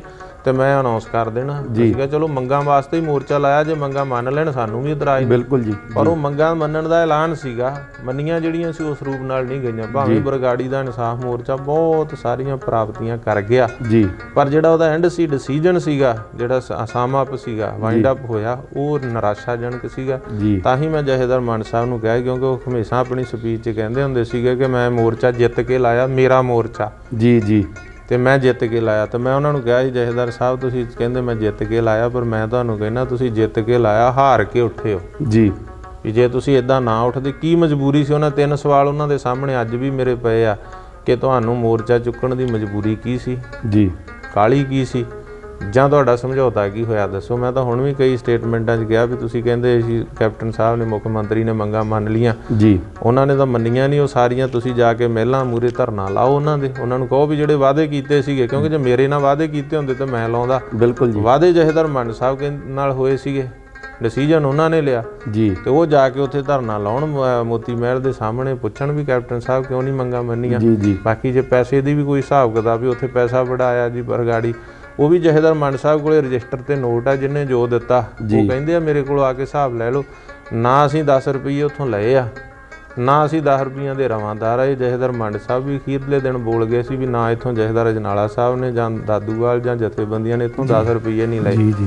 ਜੇ ਕਿਸੇ ਨੇ ਦਿੱਤੇ ਆ ਉਹ ਸਾਨੂੰ ਆ ਕੇ ਦੱਸ ਦੇਵੇ, ਠੀਕ ਹੈ ਜੀ। ਇਹ ਸਾਰੀਆਂ ਗੱਲਾਂ ਜਿਹੜੇ ਵਿਰੋਧੀ ਬੰਦੇ ਆ ਉਹ ਸਿਰਫ ਸਾਨੂੰ ਡੈਮੇਜ ਕਰਨ ਵਾਸਤੇ ਜੀ, ਸਾਡਾ ਜਿਹੜਾ ਰਾਹ ਰੋਕਣ ਲਈ, ਚਾਹੇ ਉਹ ਅਕਾਲੀ ਦਲ ਦੇ ਬੰਦੇ ਆ, ਚਾਹੇ ਉਹ ਢੱਡਰੀਆਂ ਵਾਲੇ ਦੇ ਪੰਥਪ੍ਰੀਤ ਦੇ ਬੰਦੇ ਆ, ਚਾਹੇ ਉਹ ਕਾਂਗਰਸ ਦੇ ਬੰਦੇ ਆ ਜੀ, ਚਾਹੇ ਉਹ ਆਪਣਾ ਜਿਹੜਾ ਹੈਗਾ ਮਿਸ਼ਨਰੀ ਬੰਦੇ ਆ ਜੀ, ਜਾਂ ਉਹ ਬਾਦਲਾਂ ਦੇ ਬੰਦੇ ਆ, ਉਹ ਚਾਹੁੰਦੇ ਆ ਕਿ ਇਹਨਾਂ ਨੂੰ ਡੈਮੇਜ ਕਰੋ, ਤਾਂ ਕਰਕੇ ਉਹ ਰਾਹ ਰੋਕਦੇ ਆ। ਇੱਕ ਵਾਰੀ ਅਕਾਲੀ ਦਲ ਨੇ ਪ੍ਰੈਸ ਕਾਨਫਰੰਸ ਵੀ ਕੀਤੀ ਸੀ, ਜਿਹਦੇ 'ਚ ਉਹਨਾਂ ਨੇ ਕਿਹਾ ਸੀ ਵੀ ਬਾਬਾ ਬਲਜੀਤ ਸਿੰਘ ਹੋਣਾ ਦੀ ਗੱਡੀ ਜਿਹੜੀ ਆ ਰਾਤ ਨੂੰ ਮੁੱਖ ਮੰਤਰੀ ਦੀ ਕੋਠੀ ਜਾ ਕੇ ਆਏ ਤਾਂ ਉੱਥੇ ਕੋਈ ਮੀਟਿੰਗ ਕਰਕੇ ਆਏ। ਇਹ ਜਿਹੜਾ ਸੀ ਜਿਸ ਦਿਨ ਵਿਧਾਨ ਸਭਾ 'ਚ ਜਸਟਿਸ ਰਣਜੀਤ ਸਿੰਘ ਵਾਲੀ ਰਿਪੋਰਟ ਟੇਬਲ ਹੋਣੀ ਸੀ ਨਾ ਜੀ, 27 ਅਗਸਤ ਨੂੰ ਜੀ, ਇਹ 26 ਅਗਸਤ ਦੀ ਰਾਤ ਨੂੰ ਜਿਹੜਾ ਸ਼ਾਮ ਨੂੰ ਬਿਕਰਮ ਸਿੰਘ ਮਜੀਠੀਆ ਨੇ ਟਵੀਟ ਕੀਤਾ ਸੀ ਇੱਕ ਜੀ, ਉਹੀ ਟਵੀਟ ਜਿਹੜਾ ਅਗਲੇ ਦਿਨ ਵਿਧਾਨ ਸਭਾ ਦੇ ਵਿੱਚ ਸੁਖਬੀਰ ਬਾਦਲ ਨੇ ਬੋਲਤਾ। ਠੀਕ ਹੈ ਜੀ। ਇਹ ਦਾਦੂਵਾਲ ਸਾਹਿਬ ਰਾਤ ਬੈਠੇ, ਇਹਨਾਂ ਦੀ ਗੱਡੀ ਸੀ, ਇਹ ਸੀ ਬੈਠੇ ਕੈਪਟਨ ਦੇ ਘਰ, ਜਿਹੜੀ ਰਿਪੋਰਟ ਬਣੀ ਆ ਸਾਰੀ ਇਹ ਜਿਹੜੀ ਸਵੇਰੇ ਸਬਮਿਟ ਅੱਜ ਹੋ ਰਹੀ ਆ ਜੀ। ਫਿਰ ਕੈਪਟਨ ਸਾਹਿਬ ਨੇ ਇੱਕ, ਕਿਉਂਕਿ ਸਾਡੀ ਮੀਟਿੰਗ ਹੋਈ ਨਹੀਂ ਸੀ, ਨਾ ਮੇਰੀ ਗੱਡੀ ਗਈ ਨਾ ਮੈਂ ਗਿਆ ਸੀ ਮੁੱਖ ਮੰਤਰੀ ਦੀ ਕੋਠੀ ਜੀ। ਉਹਨਾਂ ਨੇ ਮੰਤਰੀ ਰੰਧਾਵਾ ਜਿਹੜੇ ਸੁਖਜਿੰਦਰ ਸਿੰਘ ਰੰਧਾਵਾ, ਉਹਨਾਂ ਦੀ ਅਗਵਾਈ 'ਚ ਇੱਕ ਟੀਮ ਬਣਾਤੀ, ਜਿਹਦੇ 'ਚ ਅਕਾਲੀ ਦਲ ਦਾ ਇੱਕ MLA ਸੀ ਤੇ ਇੱਕ ਆਮ ਪਾਰਟੀ ਦਾ ਵੀ ਸੀ। ਠੀਕ ਹੈ ਜੀ। ਵੀ ਤੁਸੀਂ ਘੋਖ ਕਰਕੇ 2 ਮਹੀਨਿਆਂ 'ਚ ਰਿਪੋਰਟ ਦਿਓ ਜੀ। ਉਹਨਾਂ ਨੇ ਸਾਰੀ ਛਾਣਬੀਣ ਕੀਤੀ ਤੇ ਜਦੋਂ ਹੈ ਹੀ ਝੂਠ ਸੀਗਾ ਜੀ, ਉਹਨਾਂ ਨੇ ਝੂਠਾ ਸੁਖਬੀਰ ਬਾਦਲ ਨੂੰ ਵਿਧਾਨ ਸਭਾ 'ਚ ਝੂਠਾ ਕਰਾਰ ਦਿੱਤਾ ਗਿਆ। ਪ੍ਰਿਵਿਲੇਜ ਕਮੇਟੀ ਕੋਲੇ ਕੇਸ ਗਿਆ, ਉਹਦੀ ਮੈਂਬਰਸ਼ਿਪ ਵੀ ਰੱਦ ਹੋ ਸਕਦੀ ਸੀ ਜੀ। ਪਰ ਬਾਅਦ ਵਿੱਚ ਕੀ ਹੋਇਆ ਕਿ ਉਹ ਜਿਹੜਾ ਆਪਣਾ ਸੁਖਬੀਰ ਬਾਦਲ MLA ਤੋਂ MP ਬਣ ਗਿਆ, ਹਾਂਜੀ ਫਿਰੋਜ਼ਪੁਰ ਤੋਂ, ਉਹ MP ਬਣ ਕੇ ਸੈਂਟਰ ਚਲੇ ਗਿਆ। ਪ੍ਰਿਵਿਲੇਜ ਕਮੇਟੀ ਨੇ ਉਹ ਜਿਹੜਾ ਕੇਸ ਸੀਗਾ ਉਹ ਵਿਧਾਨ ਸਭਾ ਤੋਂ ਪਾਰਲੀਮੈਂਟ 'ਚ ਭੇਜਣਾ, ਪਤਾ ਨਹੀਂ ਭੇਜਿਆ ਕਿ ਨਹੀਂ ਭੇਜਿਆ। ਇਸ ਕਾਰਨ ਕਰਕੇ ਜਿਹੜਾ ਸਰਾਸਰ ਝੂਠ ਸੀਗਾ, ਝੂਠ ਬੋਲਣ ਦੀਆਂ, ਚਾਹੇ ਬਿਕਰਮ ਮਜੀਠੀਆ ਹੋਵੇ, ਸੁਖਬੀਰ ਬਾਦਲ ਹੋਵੇ, ਇਹਨਾਂ ਡਿਗਰੀਆਂ ਕੀਤੀਆਂ ਹੋਈਆਂ। ਫਿਰ ਉਹ ਕਹਿੰਦੇ ਜੀ ਜਵਾਬ ਵੀ ਨਹੀਂ ਦਿੰਦੇ ਵੀ ਕਿੱਥੇ ਸੀਗੇ। ਨਹੀਂ, ਉਹ ਦੱਸ ਦਿੱਤਾ ਸੀਗਾ ਅਸੀਂ ਉਹਨਾਂ ਨੂੰ, ਜਿਹੜੀ ਹਰ ਬੰਦੇ ਦੀ ਪ੍ਰਾਈਵੇਸੀ ਹੁੰਦੀ, ਜਿਹੜੀ ਗੱਲ ਤੁਸੀਂ ਕਹੀ ਉਹ ਝੂਠ ਆ ਜੀ, ਠੀਕ ਆ ਨਾ। ਜਿਹੜੀ ਤੁਸੀਂ ਗੱਲ ਕਹੀ, ਹੁਣ ਅੱਜ ਤੁਹਾਨੂੰ ਕੋਈ ਕਹੇ ਕਿ ਤੁਸੀਂ ਬਠਿੰਡੇ ਸੀਗੇ, ਬਿਲਕੁਲ, ਤਾਂ ਤੁਸੀਂ ਕਹੋਗੇ ਮੈਂ ਬਠਿੰਡੇ ਨਹੀਂ ਸੀਗਾ, ਪਰ ਤੁਹਾਨੂੰ ਇਹ ਜ਼ਰੂਰੀ ਦੱਸਣਾ ਤਾਂ ਜ਼ਰੂਰੀ ਤਾਂ ਨਹੀਂ ਨਾ ਵੀ ਤੁਸੀਂ ਦਾਦੂ ਸਾਹਿਬ ਸੀਗੇ, ਕਿੱਥੇ ਸੀਗੇ, ਬਿਲਕੁਲ, ਠੀਕ ਆ ਨਾ। ਤੁਹਾਡੀ ਆਪਣੀ ਪ੍ਰਾਈਵੇਸੀ। ਜਿਹੜੀ ਗੱਲ ਬਿਕਰਮ ਮਜੀਠੀਆ ਨੇ ਕਹੀ ਟਵੀਟ ਤੇ ਜਿਹੜੀ ਗੱਲ ਸੁਖਬੀਰ ਬਾਦਲ ਨੇ ਵਿਧਾਨ ਸਭਾ 'ਚ ਕਹੀ ਉਹ ਝੂਠ ਸੀ। ਠੀਕ ਹੈ। ਮੈਂ ਮੌਕੇ ਤੇ ਵੀ ਕਹਿ ਦਿੱਤਾ ਸੀ, ਅਗਲੇ ਦਿਨ ਮੇਰੀ ਇੰਟਰਵਿਊ ਵੀ ਬਹੁਤ ਨੈਸ਼ਨਲ ਚੈਨਲਾਂ ਤੇ ਹੋਈ, ਮੈਂ ਉਹਦੇ 'ਚ ਵੀ ਦੱਸਤਾ ਸੀਗਾ। ਉਹ ਵੀ ਮੈਨੂੰ ਕਹਿੰਦੇ ਵੀ ਤੁਸੀਂ ਹੈ ਕਿੱਥੇ? ਮੈਂ ਕਿਹਾ ਇਹ ਮੈਂ ਕਿਉਂ ਦੱਸਾਂ, ਇਹ ਮੇਰੀ ਪ੍ਰਾਈਵੇਸੀ, ਮੈਂ ਕਿੱਥੇ ਸੀਗਾ। ਪਰ ਜਿਹੜੀ ਗੱਲ ਸੁਖਬੀਰ ਤੇ ਮਜੀਠੀਏ ਨੇ ਕਹੀ ਕਿ ਮੈਂ CM ਕੈਪਟਨ ਅਮਰਿੰਦਰ ਸਿੰਘ ਦੀ ਕੋਠੀ ਸੀ, ਮੈਂ ਉੱਥੇ ਨਹੀਂ ਸੀ, ਨਾ ਮੇਰੀ ਗੱਡੀ ਸੀ। ਔਰ ਮੈਂ ਤੁਹਾਡੇ ਜਾਣਕਾਰੀ ਲਈ ਦੱਸ ਦਿਆਂ, 3.5 ਸਾਲ ਤੋਂ ਵੱਧ ਸਰਕਾਰ ਬਣੀ ਨੂੰ ਹੋ ਗਿਆ ਕੈਪਟਨ ਅਮਰਿੰਦਰ ਸਿੰਘ ਦੀ। 6 ਜੂਨ ਜਿਹੜਾ ਬਰਗਾੜੀ ਮੋਰਚੇ ਦਾ ਇੱਕ ਵਫਦ ਮਿਲਿਆ ਸੀ ਪੰਜਾਬ ਭਵਨ 'ਚ ਕੈਪਟਨ ਅਮਰਿੰਦਰ ਸਿੰਘ ਨੂੰ, ਉਹਦੇ ਤੋਂ ਇਲਾਵਾ ਅੱਜ ਤੱਕ ਮੇਰੀ ਕਦੇ ਕੈਪਟਨ ਅਮਰਿੰਦਰ ਸਿੰਘ ਨਾਲ ਜਿਉਂ ਸਰਕਾਰ ਬਣੀ ਕਦੇ ਮੁਲਾਕਾਤ ਨਹੀਂ ਹੋਈ, ਨਾ ਮੈਂ ਕਦੇ ਫੋਨ ਕੀਤਾ ਜੀ, ਨਾ ਕਦੇ ਫੋਨ ਤੇ ਗੱਲਬਾਤ ਹੋਈ ਆ ਸਰਕਾਰ ਬਣੀ ਤੇ। ਇਹ ਤਾਂ ਝੂਠ ਬੋਲਦੇ, ਸਾਰਾ ਕੁਝ ਝੂਠ ਸਾਹਮਣੇ ਆ ਗਿਆ, ਝੂਠਾ ਕਰਾਰ ਦੇ ਦਿੱਤਾ, ਅਖਬਾਰਾਂ 'ਚ ਵੀ ਆ ਗਿਆ, ਪ੍ਰਿਵਿਲੇਜ ਕਮੇਟੀ ਕੋਲੇ ਕੇਸ ਵੀ ਚਲੇ ਗਿਆ। ਠੀਕ ਹੈ ਜੀ। ਇਹਨਾਂ ਨੇ ਤਾਂ ਬਹੁਤ ਉਦੋਂ ਝੂਠ ਬੋਲਿਆ, ਇਹਨਾਂ ਦੇ ਬਰਗਾੜੀ ਮੋਰਚੇ ਵੇਲੇ ਵੀ ਕਿਹਾ ਸੀਗਾ ਨਿਰੰਕਾਰੀ ਜਿਹੜਾ ਡੇਰੇ ਤੇ ਬੰਬ ਹੋਇਆ ਚੱਲਿਆ ਉਹ ਵੀ ਬਰਗਾੜੀ ਵਾਲਿਆਂ ਚਲਾਤਾ। ਫਿਰ ਇਹਨਾਂ ਨੇ ਕਿਹਾ 16 ਕਰੋੜ ਰੁਪਈਆ ਦਾਦੂਵਾਲ ਸਾਹਿਬ ਦੇ ਅਕਾਊਂਟ 'ਚ ਪਾਤਾ। ਇਹ ਸਾਰੀ ਮੀਟਿੰਗ ਉਹਨਾਂ ਨੇ ਪ੍ਰੈਸ ਕਾਨਫਰੰਸ 'ਚ ਕਹੀਆਂ। ਪਰ ਹੁਣ ਤੁਸੀਂ ਮੈਨੂੰ ਦੱਸੋ ਭਾਈ ਸਾਹਿਬ ਜੀ, ਕਿਸੇ ਬੰਦੇ ਦੇ ISI ਨੇ 16 ਕਰੋੜ ਅਕਾਊਂਟ 'ਚ ਪਾਇਆ ਹੋਵੇ, ਏਜੰਸੀਆਂ ਪਰੌਂਠੇ ਖਾ ਕੇ ਸੁੱਤੀਆਂ ਪਈਆਂ। ਬਿਲਕੁਲ ਜੀ। ਇਹਦੇ ਬਿਆਨ ਦੇਣ ਤੋਂ ਬਾਅਦ ਇਨਕਮ ਟੈਕਸ ਵਿਭਾਗ ਤੇ ED ਵਿਭਾਗ ਬਠਿੰਡੇ ਬੈਂਕ ਵਿੱਚ ਆਇਆ, ਜਿੱਥੇ ਮੇਰੇ ਅਕਾਊਂਟ ਉਹਨਾਂ ਵੇਖਿਆ ਵੀ ਜਿੰਨਾ ਚਿਰ ਮੋਰਚਾ ਚੱਲਿਆ ਮੇਰੇ ਅਕਾਊਂਟ 'ਚ ਤਾਂ 16 ਰੁਪਏ ਵੀ ਜਮ੍ਹਾਂ ਨਹੀਂ ਹੋਏ ਜੀ। ਕੁਦਰਤੀ ਕਿਉਂਕਿ ਸਮਾਗਮ ਨਹੀਂ ਸੀ ਉਦੋਂ, ਬਰਗਾੜੀ ਜਾਈਦਾ ਸੀਗਾ, ਜਿਹੜਾ ਆਮਦਨ ਖਰਚ ਬਰਾਬਰ ਹੀ ਸੀ ਉਦੋਂ। ਜਿਹੜੇ ਕੋਈ ਸੇਵਾ ਗੁਰੂ ਘਰਾਂ ਦੀ ਚੱਲਦੀ ਸੀ, ਸਥਾਨਾਂ ਦੀ, ਉੱਥੇ ਲਾ ਦੇਦੀ ਸੀ, ਨਾ ਕੋਈ ਜਮ੍ਹਾਂ ਕਰਾਇਆ ਨਾ ਕਢਾਇਆ ਜੀ। ਤੇ ਇਸ ਕਰਕੇ ਉਹਨਾਂ ਵੇਖ ਲਿਆ ਵੀ ਤਾਂ 16 ਰੁਪਏ ਵੀ ਜਮ੍ਹਾਂ ਨਹੀਂ ਹੋਏ, ਇਹ 16 ਕਰੋੜ ਕਹੀ ਜਾਂਦਾ। ਤਾਂ ਹੀ ਤਾਂ ਸੁਖਬੀਰ ਬਾਦਲ ਨੂੰ ਸੁੱਖਾ ਗੱਪੀ ਕਹਿੰਦੇ ਆ ਕਿ ਉਹ ਗੱਪਾਂ ਮਾਰਨ ਦਾ ਮਾਹਰ ਆ, ਝੂਠ ਬੋਲਣ ਦਾ ਮਾਹਰ ਆ। ਇਸ ਕਾਰਨ ਕਰਕੇ ਇਹ ਵੀ ਉਹਦੀ ਝੂਠ ਗੱਲ ਸੀਗੀ, ਸਾਹਮਣੇ ਆ ਗਈ। ਜਿੰਨੇ ਉਹਨੇ ਬਿਆਨ ਦਿੱਤੇ ਸਾਡੇ ਬਾਰੇ ਉਹ ਸਾਰੇ ਝੂਠੇ ਨਿਕਲੇ ਜੀ। ਤੇ ਬਾਬਾ ਜੀ, ਜਿਹੜੀ ਆਪਣੇ ਸਰਬੱਤ ਖਾਲਸੇ ਦੇ ਵਿੱਚ ਲੱਖਾਂ ਸੰਗਤਾਂ ਦੀ ਹਾਜ਼ਰੀ 'ਚ ਆਪ ਜੀ ਨੂੰ ਤਖਤ ਸ੍ਰੀ ਦਮਦਮਾ ਸਾਹਿਬ ਜੀ ਦੀ ਜਥੇਦਾਰੀ ਦਿੱਤੀ ਗਈ ਸੀਗੀ ਸਰਬੱਤ ਖਾਲਸਾ ਦੀ ਸੰਗਤ ਵੱਲੋਂ, ਉਸ ਸਟੇਜ ਵੱਲੋਂ, ਹੁਣ ਆਪ ਜੀ ਨੇ ਉੱਥੋਂ ਅਸਤੀਫਾ ਦੇ ਦਿੱਤਾ ਜੀ, ਉਹਦਾ ਕੀ ਕਾਰਨ ਬਣਿਆ ਬਾਬਾ ਜੀ? ਦੇਖੋ, ਅਸੀਂ ਸਰਬੱਤ ਖਾਲਸਾ ਨੇ ਜੋ ਸੇਵਾ ਦਿੱਤੀ ਉਹਨੂੰ ਸੇਵਾ ਨੂੰ ਨਿਭਾਉਂਦਿਆਂ ਬੜੇ ਕਸ਼ਟ ਵੀ ਝੱਲੇ। ਜਿੱਦਣ ਸੇਵਾ ਮਿਲੀ ਹੈ ਅਗਲੇ ਦਿਨ ਸਾਨੂੰ ਚੱਕ ਕੇ ਹੁਸ਼ਿਆਰਪੁਰ ਜੇਲ੍ਹ ਬੰਦ ਕਰਤਾ। ਠੀਕ ਹੈ ਜੀ। ਦੇਸ਼ ਧਰੋਂ ਅਨਲਾਫੁਲ ਐਕਟੀਵਿਟੀ ਪਤਾ ਨਹੀਂ ਕਿੰਨੀਆਂ ਕੁ ਧਰਾਵਾਂ ਲਾਈਆਂ, 4-5 ਮਹੀਨੇ ਜੇਲ੍ਹ ਵੀ ਕੱਟੀ, ਦੁੱਖ ਤਕਲੀਫ ਝੱਲਿਆ ਜੀ। ਉਸ ਤੋਂ ਬਾਅਦ ਜਦੋਂ ਬਾਹਰ ਆਏ ਫਿਰ ਵੀ ਸਾਨੂੰ ਤਖਤਾਂ ਦੇ ਨੇੜੇ ਜਾਂ ਗੁਰਧਾਮਾਂ ਦੇ ਨੇੜੇ ਨਹੀਂ ਸੀ ਜਾਣ ਦਿੰਦੇ। ਅਸੀਂ ਬਾਹਰਲੇ ਤਖਤਾਂ ਦੇ ਜਿਹੜੇ ਪੰਜਾਬੋਂ ਬਾਹਰ ਉਹਨਾਂ ਦੇ ਦਰਸ਼ਨ ਕਰ ਆਏ, ਪਰ ਜਦੋਂ ਪੰਜਾਬ 'ਚ ਬੜੇ ਫਿਰ ਗ੍ਰਿਫਤਾਰੀਆਂ, ਬੜੀਆਂ ਮੁਸ਼ਕਲਾਂ ਝੱਲੀਆਂ, ਫਿਰ ਵੀ ਅਸੀਂ ਡਿਊਟੀਆਂ ਨਿਭਾਈਆਂ ਜਿੰਨੀਆਂ ਨਿਭਾ ਸਕਦੇ ਸੀਗੇ, ਨਿਭਾਈ। ਬਰਗਾੜੀ ਦੇ ਇਨਸਾਫ ਮੋਰਚੇ ਦੇ ਡਿਸੀਜਨ ਤੇ ਜਥੇਦਾਰ ਮੰਡ ਸਾਹਿਬ ਨਾਲ ਜਿਹੜੇ ਵਿਚਾਰਧਾਰਕ ਵਖਰੇਵੇਂ ਪੈਦਾ, ਕੋਈ ਸਾਡਾ ਜਾਤੀ ਰੌਲਾ ਨਹੀਂ ਆ ਉਹਨਾਂ ਨਾਲ। ਉਹਨਾਂ ਦੇ ਪਰਿਵਾਰ ਦੇ ਕਿੰਨੇ ਸਿੰਘ ਸ਼ਹੀਦ ਹੋਏ ਆ, ਉਹਨਾਂ ਨੇ ਵੀ ਕਿੰਨਾ ਸੰਤਾਪ ਝੱਲਿਆ, ਪਰ ਇਹ ਉਹਨਾਂ ਦਾ ਡਿਸੀਜਨ ਗਲਤ ਸੀ, ਇਸੇ ਕਰਕੇ ਸਾਡੇ ਮਤਭੇਦ ਹੋਏ ਜੀ। ਬਾਕੀ ਜਦੋਂ ਉਹਨਾਂ ਨੇ ਆ ਪਿਛਲੇ ਸਮੇਂ 'ਚ ਉਹਨਾਂ ਦੀਆਂ ਗਤੀਵਿਧੀਆਂ ਤੁਸੀਂ ਦੇਖੀਆਂ, ਇਸ ਕਰਕੇ ਮੈਂ ਦੇਖਿਆ ਕਿ ਜਿਹੜੀ ਸੇਵਾ ਅਸੀਂ ਨਿਭਾ ਨਹੀਂ ਸਕਦੇ ਉਸ ਅਹੁਦੇ ਦੀ ਪਕੜ ਨਹੀਂ ਰੱਖਣੀ ਚਾਹੀਦੀ। ਠੀਕ ਹੈ ਜੀ। ਜਦੋਂ ਅਸੀਂ ਉਹਨਾਂ ਨਾਲ ਜਾ ਕੇ ਕੋਈ ਫੈਸਲਾ ਨਹੀਂ ਲੈ ਸਕਦੇ, ਉਹਨਾਂ ਨਾਲ ਪਾਰਟੀਸਪੇਟ ਨਹੀਂ ਕਿਤੇ ਕਰ ਸਕਦੇ ਜੀ, ਤਾਂ ਫਿਰ ਮੈਂ ਜਿਹੜੀ ਬੇਨਤੀ ਸੀ ਸਾਰੇ ਪੰਥ ਅੱਗੇ, ਸਰਬੱਤ ਖਾਲਸਾ ਅੱਗੇ, ਤਖਤ ਸ੍ਰੀ ਦਮਦਮਾ ਸਾਹਿਬ ਬੇਨਤੀ ਪੱਥਰ ਰੱਖ ਕੇ ਕਰਤੀ ਸੀ ਕਿ ਮੇਰੀ ਜਗ੍ਹਾ ਤੇ ਕਿਸੇ ਵੀ ਜੋ ਤੁਸੀਂ ਯੋਗ ਸਮਝੋ ਗੁਰਮੁਖ ਨੂੰ ਤੁਸੀਂ ਸੇਵਾ ਜਿਹੜੀ ਆ ਉਹ ਦੇ ਸਕਦੇ। ਤੇ ਮੈਂ ਜਿਹੜਾ ਹੈਗਾ, ਕਿਉਂਕਿ ਕਈ ਇਹ ਵੀ ਕਹਿੰਦੇ ਸੀ ਵੀ 2 ਅਹੁਦੇ ਨਹੀਂ ਰੱਖਣੇ ਚਾਹੀਦੇ, ਉਹ ਕਮੇਟੀ ਦੇ ਪ੍ਰਧਾਨ ਹਰਿਆਣਾ ਦੇ ਬਣੇ ਆ ਤੇ ਜਥੇਦਾਰ ਵੀ 2, ਤਾਂ ਮੈਂ ਜਿਹੜਾ ਵੱਡਾ ਅਹੁਦਾ ਸੀਗਾ, ਕਿਉਂਕਿ ਤਖਤ ਸਾਹਿਬ ਤਾਂ ਸਾਰੀ ਦੁਨੀਆ ਤੇ ਸਿੱਖਾਂ ਨੂੰ ਰੀਪ੍ਰਜੈਂਟ ਕਰਦਾ, ਹਰਿਆਣਾ ਕਮੇਟੀ ਦਾ ਇੱਕ ਸਟੇਟ ਦੀ ਗੱਲ ਆ। ਕਦੇ ਤੁਸੀਂ DGP SSP ਬਣਦਾ ਨਹੀਂ ਦੇਖਿਆ ਹੋਣਾ, SSP ਦਾ ਗਾਹ ਰੈਂਕ DIG IG DGP ਬਣਦਾ। ਬਿਲਕੁਲ। ਪਰ ਇਹ ਇੱਕ ਤਿਆਗ ਦੀ ਭਾਵਨਾ ਸੀ, ਗੁਰੂ ਸਾਹਿਬ ਦੇ ਅੱਗੇ ਮਹਾਰਾਜ ਦੇ ਚਰਨਾਂ 'ਚ ਬੇਨਤੀ ਕੀਤੀ ਕਿ ਅਸੀਂ ਵੱਡਾ ਅਹੁਦਾ ਛੱਡ ਕੇ ਛੋਟੇ ਦੀ ਅਸੀਂ ਛੋਟੀ ਸੇਵਾ ਕਰ ਲਾਂਗੇ, ਵੱਡੀ ਸੇਵਾ ਤੇ ਤੁਸੀਂ ਕਿਸੇ ਨੂੰ ਵੀ ਲਾ ਸਕਦੇ ਹੋ। ਇਸ ਕਾਰਨ ਕਰਕੇ ਮੈਂ ਉਹ ਬੇਨਤੀ ਕੀਤੀ ਸੀਗੀ। ਬਾਕੀ ਮੈਂ ਹੈਰਾਨ ਵੀ ਆ, ਜਿਹੜੇ ਅੱਜ ਸੰਗਤਾਂ ਦਾ ਸਾਡੇ ਉਹੀ ਸੰਗਤਾਂ ਅੱਜ ਵੀ ਸਾਡੇ ਨਾਲ ਆ ਜਿਹੜੀਆਂ ਉਦੋਂ ਸੀ। ਜਿਹੜੇ ਵਿਰੋਧੀ ਸੀਗੇ ਉਹ ਕਹਿੰਦੇ ਹੁੰਦੇ ਆਪੇ ਬਣੇ ਜਥੇਦਾਰ ਸਰਬੱਤ ਖਾਲਸਾ ਨੂੰ। ਜੀ ਬਿਲਕੁਲ। ਜਦੋਂ ਪਹਿਲਾਂ ਉਹ ਆਪੇ ਕਹਿੰਦੇ, ਜਿੱਦਣ ਅਸੀਂ ਇਹ ਸੇਵਾ ਦਾ ਜਿਹੜਾ ਸੀਗਾ ਉਹ ਬੇਨਤੀ ਪੱਥਰ ਰੱਖਤਾ ਤਖਤ ਸਾਹਿਬ ਤੇ, ਉਦੋਂ ਕਹਿਣ ਲੱਗ ਗਏ ਜੀ ਸਰਬੱਤ ਖਾਲਸੇ ਦੀਆਂ ਭਾਵਨਾਵਾਂ ਨੂੰ ਠੇਸ ਲਾਤੀ ਜੀ, ਇਹਨਾਂ ਜਥੇਦਾਰੀ ਕੋ ਛੱਡਤੀ ਜੀ, ਉਹੀ ਕਹਿਣ ਲੱਗ ਗਏ। ਤਾਂ ਮੈਂ ਕਿਹਾ ਚਲੋ ਹੁਣ ਜਿਹੜੀ ਸੇਵਾ ਕਰ ਰਹੇ ਆ, ਅੱਗੇ ਕਹਿੰਦੇ ਸੀ ਆਪੇ ਬਣੇ ਜਥੇਦਾਰ ਆ, ਹੁਣ ਤਾਂ ਇਲੈਕਟਡ ਪ੍ਰੈਜ਼ੀਡੈਂਟ ਆ। ਹੁਣ ਤਾਂ ਚੋਣਾਂ ਦੇ ਨਾਲ ਉਹਨਾਂ ਨੇ ਜਿਹੜਾ ਹੈਗਾ ਹੱਥ ਬੰਨ੍ਹਦਿਆਂ ਵੀ ਸਾਨੂੰ ਪਹਿਲਾਂ ਕਾਰਜਕਾਰੀ ਪ੍ਰਧਾਨ ਵੀ ਨਾ ਸਾਨੂੰ ਬਣਾਓ, ਅਸੀਂ ਜਿਹੜੀ ਸੇਵਾ ਕਰ ਰਹੇ ਹਾਂ। ਪਰ ਉਹਨਾਂ ਸੰਗਤਾਂ ਨੇ ਮਾਣ ਦਿੱਤਾ, ਹਰਿਆਣੇ ਦੀਆਂ ਸੰਗਤਾਂ ਨੇ, ਹਰਿਆਣੇ ਦੇ ਮੈਂਬਰ ਸਾਹਿਬਾਨਾਂ ਨੇ, ਫਿਰ ਮੈਨੂੰ ਜਿਹੜਾ ਸੀ ਉਹਨਾਂ ਨੇ ਪ੍ਰਧਾਨ ਵੀ। ਜਦੋਂ ਸਾਰੇ ਵਿਰੋਧੀ ਜ਼ੋਰ ਲਾ ਰਹੇ ਸੀ ਕਿ ਦਾਦੂਵਾਲ ਕਿਸੇ ਤਰ੍ਹਾਂ ਵੀ ਬਣਨਾ ਨਹੀਂ ਚਾਹੀਦਾ, ਫਿਰ ਵੀ ਉਹਨਾਂ ਨੇ ਮਾਣ ਦਿੱਤਾ, ਸੰਗਤਾਂ ਨੇ, ਗੁਰੂ ਸਾਹਿਬ ਨੇ ਸੇਵਾ ਬਖਸ਼ੀ, ਤਾਂ ਮੈਂ ਉਹਨਾਂ ਦਾ ਧੰਨਵਾਦ ਕਰਦਾ। ਸੋ ਇਸ ਕਾਰਨ ਕਰਕੇ ਮੈਂ ਕਿਹਾ ਵੀ ਚਲੋ ਹੁਣ ਕੋਈ ਇਹ ਤਾਂ ਨਹੀਂ ਕਹੂ ਆਪੇ ਬਣੇ ਜਥੇਦਾਰ, ਹੁਣ ਤਾਂ ਇਲੈਕਟਡ ਪ੍ਰੈਜ਼ੀਡੈਂਟ। ਬਿਲਕੁਲ ਜੀ।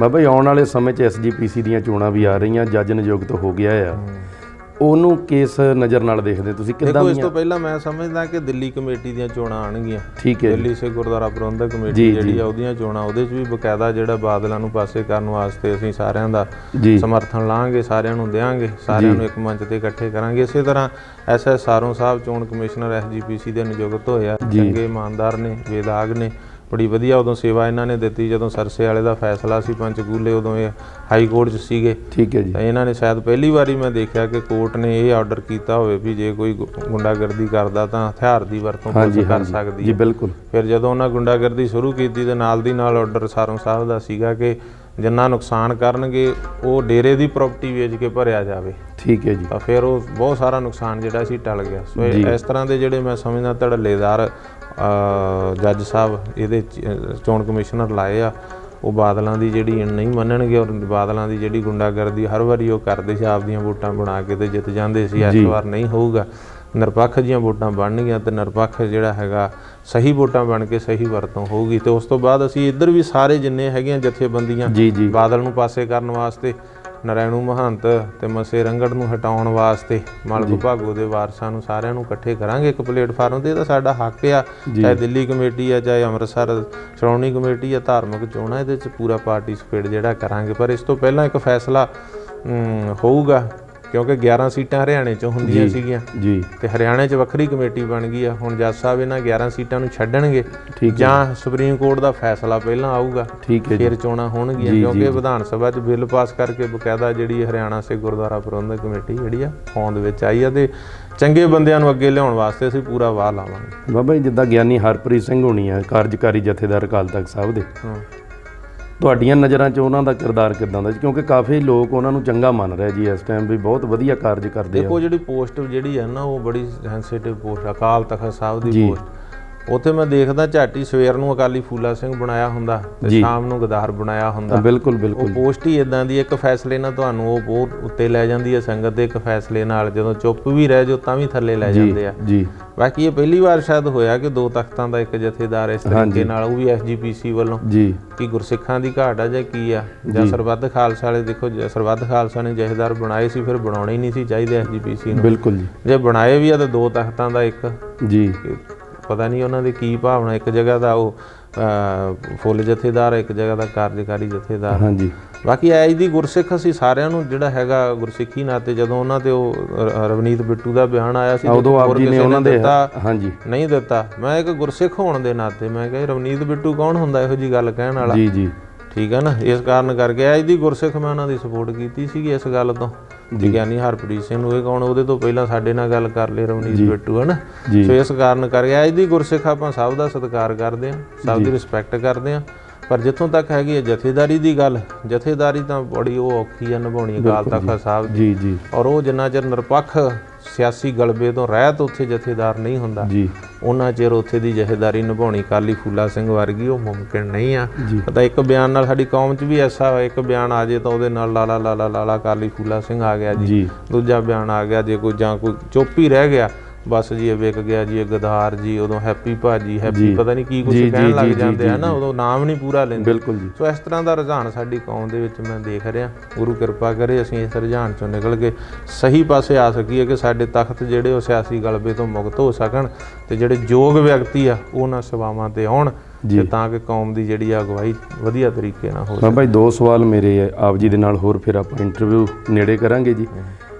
ਪਹਿਲੀ ਬੇਨਤੀ ਕਿ ਅੱਜ ਜਿਵੇਂ ਸਾਡੀ ਕੌਮ ਦੇ ਵਿੱਚ ਕੋਈ ਸੂਰਜ ਪ੍ਰਕਾਸ਼ ਗ੍ਰੰਥ ਜੀ ਦੇ ਉੱਤੇ ਕਿੰਤੂ ਕਰ ਰਿਹਾ ਜੀ, ਕੋਈ ਦਸਮ ਜੀ ਦੀ ਬਾਣੀ ਦੇ ਉੱਤੇ ਕਿੰਤੂ ਕਰ ਰਿਹਾ ਜੀ, ਕੋਈ ਸਮਾਂ ਐਸਾ ਨਹੀਂ ਆ ਸਕਦਾ ਜੀ ਵੀ ਸਾਰੀ ਕੌਮ, ਸਾਰੇ ਜਥੇਦਾਰ ਸਾਹਿਬਾਨ, ਸਾਰੀਆਂ ਸੰਪਰਦਾਵਾਂ, ਸਾਰੀ ਜਿੰਨੀਆਂ ਜਥੇਬੰਦੀਆਂ ਇੱਕ ਥਾਂ ਇਕੱਠੀਆਂ ਹੋ ਜਾਣ ਜੀ ਇੱਕ ਮੰਚ ਦੇ ਉੱਤੇ? ਇਹ ਜਿਹੜਾ ਹੈਗਾ ਨਾ, ਅਸਲ ਜਿੱਥੋਂ ਹੋਣਾ ਸੀ ਇਹ ਸਾਰਾ ਕੁਛ ਉਹ ਸਿਆਸੀ ਗਲਬੇ 'ਚ ਆ ਗਿਆ। ਮੈਂ ਹਮੇਸ਼ਾ ਕਹਿੰਦਾ ਹੁੰਦਾ ਕਿ ਸ੍ਰੀ ਅਕਾਲ ਤਖਤ ਸਾਹਿਬ ਨੇ ਹੀ ਇਹ ਸਾਰੇ ਸੰਕੇ ਦੂਰ ਕਰਨੇ, ਸਾਡੀ ਕੌਮ ਉੱਥੇ ਇਕੱਠੀ ਹੋ ਸਕਦੀ ਗੁਰੂ ਗ੍ਰੰਥ ਸਾਹਿਬ ਦੀ ਛਤਰ ਛਾਇਆ 'ਚ, ਸ੍ਰੀ ਅਕਾਲ ਤਖਤ ਸਾਹਿਬ ਦੇ ਇੱਕ ਝੰਡੇ ਥੱਲੇ।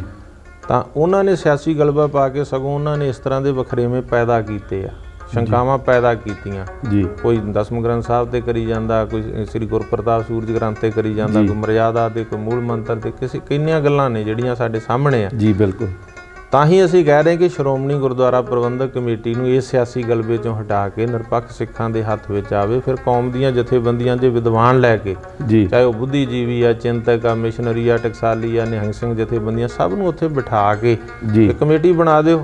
ਉਹਨਾਂ ਨੂੰ ਕਹੋ ਇਸ ਕੰਮ ਤੇ ਮੰਥਨ ਕਰੋ, ਹਫ਼ਤਾ ਲੱਗ ਜੇ, ਮਹੀਨਾ ਲੱਗ ਜੇ, ਜਿਹੜਾ ਰਿਜ਼ਲਟ ਨਿਕਲੇ ਉਹ ਕੌਮ ਦੇ ਸਾਹਮਣੇ ਰੱਖ ਦਿਓ। ਚਾਹੇ ਉਹ ਕੈਲੰਡਰ ਦਾ ਮੁੱਦਾ, ਚਾਹੇ ਮਰਜ਼ਾਦਾ ਦਾ, ਕੋਈ ਵੀ ਹੈ, ਦੁਵਿਧਾਵਾਂ ਖਤਮ ਹੋ ਸਕਦੀਆਂ। ਪਰ ਜਿਹੜੇ ਹੁਣ ਕਾਬਜ ਲੋਕ ਉਹ ਖਤਮ ਕਰਨਾ ਨਹੀਂ ਚਾਹੁੰਦੇ, ਉਹ ਤਾਂ ਪਾੜੋ ਤੇ ਰਾਜ ਕਰੋ, ਡਿਵਾਈਡ ਐਂਡ ਰੂਲ ਵਾਲੀ ਜਿਹੜੀ ਉਹਨਾਂ ਦੀ ਨੀਤੀ ਆ। ਸੋ ਇਹ ਸਾਰਾ ਕੁਝ ਹੋ ਸਕਦਾ, ਗੁਰੂ ਸਾਹਿਬ ਕਿਰਪਾ ਕਰਨ। ਇਹੀ ਸਾਡੀ ਕੋਸ਼ਿਸ਼ ਆ ਕਿ ਜੇ ਸਾਡੇ ਕੋਲੇ ਉਹ ਪ੍ਰਬੰਧ ਆਉਂਦਾ ਤੇ ਅਸੀਂ ਇਸ ਚੀਜ਼ ਦੀ ਸਭ ਤੋਂ ਵੱਧ ਜਿਹੜੀ ਆ ਪਹਿਲ ਦਿਆਂਗੇ ਔਰ ਕੋਸ਼ਿਸ਼ ਕਰਾਂਗੇ ਸਾਰੀ ਕੌਮ ਦੇ ਵਿਦਵਾਨਾਂ ਨੂੰ ਇਕੱਠੇ ਬਿਠਾ ਕੇ ਅਕਾਲ ਤਖਤ ਸਾਹਿਬ ਤੇ ਇਹ ਸਾਰੇ ਜਿਹੜੇ ਮੁੱਦੇ ਆ ਵਾਰੀ-ਵਾਰੀ ਰੱਖ ਕੇ ਤੇ ਇਹਨਾਂ ਨੂੰ ਫਿਨਿਸ਼ ਕੀਤਾ ਜਾਵੇ, ਤਾਂ ਕਿ ਕੌਮ 'ਚ ਕੋਈ ਵਖਰੇਵਾਂ, ਕੋਈ ਦੁਬਿਧਾ ਜਿਹੜੀ ਉਹ ਰਹੇ ਨਾ। ਇਹਦੀ ਕੋਸ਼ਿਸ਼ ਜਿਹੜੀ ਆ ਉਹ ਕਰਾਂਗੇ। ਆਪ ਜੀ ਨੇ ਕਿਸਾਨੀ ਮੋਰਚੇ ਤੇ ਸ਼ੰਭੂ ਬਾਰਡਰ ਤੇ ਵੀ ਹੋਰ ਵੀ ਅਨੇਕਾਂ ਧਰਨਿਆਂ ਦੇ ਵਿੱਚ ਸ਼ਮੂਲੀਅਤ ਕੀਤੀ ਹੈ। ਜਿਹੜਾ ਸੈਂਟਰ ਸਰਕਾਰ ਨੇ ਆਰਡੀਨੈਂਸ ਪਾਸ ਕੀਤੇ ਹੈ ਬਾਬਾ ਜੀ, ਇਹਨਾਂ ਦਾ ਕੀ ਪ੍ਰਭਾਵ ਦੇਖਦੇ ਹੋ ਤੁਸੀਂ ਕਿਸਾਨੀ ਦੇ ਉੱਤੇ ਵੀ ਆਉਣ ਵਾਲੇ ਸਮੇਂ 'ਚ ਕਿਹੋ ਜਿਹਾ ਸਮਾਂ ਆਵੇਗਾ? ਦੇਖੋ ਸਾਰਾ ਕਿਸਾਨ ਆ ਜਿਹੜਾ ਕੂਕ ਕੇ ਕਹਿ ਰਿਹਾ ਕਿ ਸਾਡੇ ਖਿਲਾਫ ਆ। ਜੀ। ਮੈਂ ਵੀ ਇੱਕ ਕਿਸਾਨ ਦਾ ਪੁੱਤ ਹਾਂ। ਜੀ। ਬਾਕੀ ਧਾਰਮਿਕ ਡਿਊਟੀਆਂ ਜਾਂ ਹੋਰ ਡਿਊਟੀਆਂ ਇਹ ਤਾਂ ਸਭ ਬਾਅਦ 'ਚ ਆ। ਜੀ। ਮੈਂ ਛੋਟਾ ਹੁੰਦਾ ਕਿਸਾਨੀ ਅੱਜ ਵੀ ਜਦੋਂ ਸਮਾਂ ਮਿਲੇ ਕਈ ਚੱਕ ਲਈਦੀ ਆ, ਭਾਵੇਂ ਗੁਰਦੁਆਰਾ ਸਾਹਿਬ 'ਚ ਸਬਜ਼ੀ ਵਗੈਰਾ ਲਾਈ ਆ ਜਾਂ ਹੋਰ ਕੁਝ। ਜੀ ਜੀ। ਤਾਂ ਕਿਸਾਨੀ ਨਾਲ ਜੁੜੇ ਆ। ਕਿਸਾਨ ਹੀ ਸਾਡਾ ਜਿਹੜਾ ਮੂਲ ਮੋਢੇ ਆ। ਜੀ। ਤਾਂ ਹਰ ਕਿਸਾਨ ਕੂਕ ਕੇ ਕਹਿ ਰਿਹਾ ਕਿ ਸਾਡੇ ਖਿਲਾਫ ਆ। ਬਿਲਕੁਲ ਠੀਕ ਹੈ ਨਾ। ਸੈਂਟਰ ਕਹਿ ਰਿਹਾ, ਕੇਂਦਰ ਕਹਿ ਰਿਹਾ ਕਿ ਅਸੀਂ ਕਿਸਾਨਾਂ ਦੇ ਭਲੇ ਲਈ ਆ। ਜੀ। ਫਿਰ ਉਹਨਾਂ ਨੂੰ ਐਕਸਪਲੇਨ ਕਰਨਾ ਚਾਹੀਦਾ। ਬਿਲਕੁਲ। ਉਹਨਾਂ ਨੂੰ ਲੋਕਾਂ 'ਚ ਆ ਕੇ ਦੱਸਣਾ ਚਾਹੀਦਾ, ਵਿੱਚ ਬੈਠ ਕੇ ਲੋਕਾਂ ਦੇ। ਜੇ ਪੱਲੇ ਕਹਿੰਦੇ ਸੱਚ ਤਾਂ ਕੋਠੇ ਚੜ੍ਹ ਕੇ ਨੱਚ। ਹਾਂਜੀ। ਪੱਲੇ ਸੱਚ ਆ, ਬੈਠੋ। ਹੁਣ ਬਰਗਾੜੀ ਦਾ ਮੋਰਚਾ ਜਦੋਂ ਸਮਾਪਤ ਹੋਇਆ ਉਦੋਂ ਬਾਅਦ 'ਚ ਬੜਾ ਰੌਲਾ ਪਿਆ, ਬੜਾ ਖਲਾ। ਮੈਂ ਦੁਨੀਆ 'ਚ ਗਿਆ, ਮੈਂ ਹਰੇਕ ਟੀਵੀ ਚੈਨਲ ਤੇ ਬਹਿ ਗਿਆ। ਭਾਈ ਜਿਹਨੂੰ ਕਿਸੇ ਨੂੰ ਸ਼ੰਕਾ ਆਓ ਬੈਠੋ, ਮੇਰੇ ਨਾਲ ਗੱਲਬਾਤ ਕਰੋ। ਬਰਗਾੜੀ ਬਾਰੇ ਕਰੋ, ਸਮਝੌਤੇ ਬਾਰੇ ਕਰੋ, ਪੈਸੇ ਬਾਰੇ ਕਰੋ, ਜਾਂ ਕਿਸੇ ਵੀ ਪੰਥਕ ਮੁੱਦੇ ਬਾਰੇ ਬਹਿ ਕੇ ਗੱਲ ਕਰੋ। ਜੀ। ਮੈਨੂੰ ਕਿਸੇ ਤਰ੍ਹਾਂ ਦਾ ਜਿਹੜਾ ਹੈਗਾ ਇਸ ਗੱਲ ਦੀ ਦਿੱਕਤ ਨਹੀਂ ਆ ਕਿ ਮੈਂ ਇਹਦੇ ਨਾਲ ਗੱਲ ਨਹੀਂ ਕਰਨੀ, ਇਹਦੇ ਨਾਲ ਨਹੀਂ ਕਰਨੀ। ਕੋਈ ਬੈਠ ਕੇ ਕਰ ਲਓ।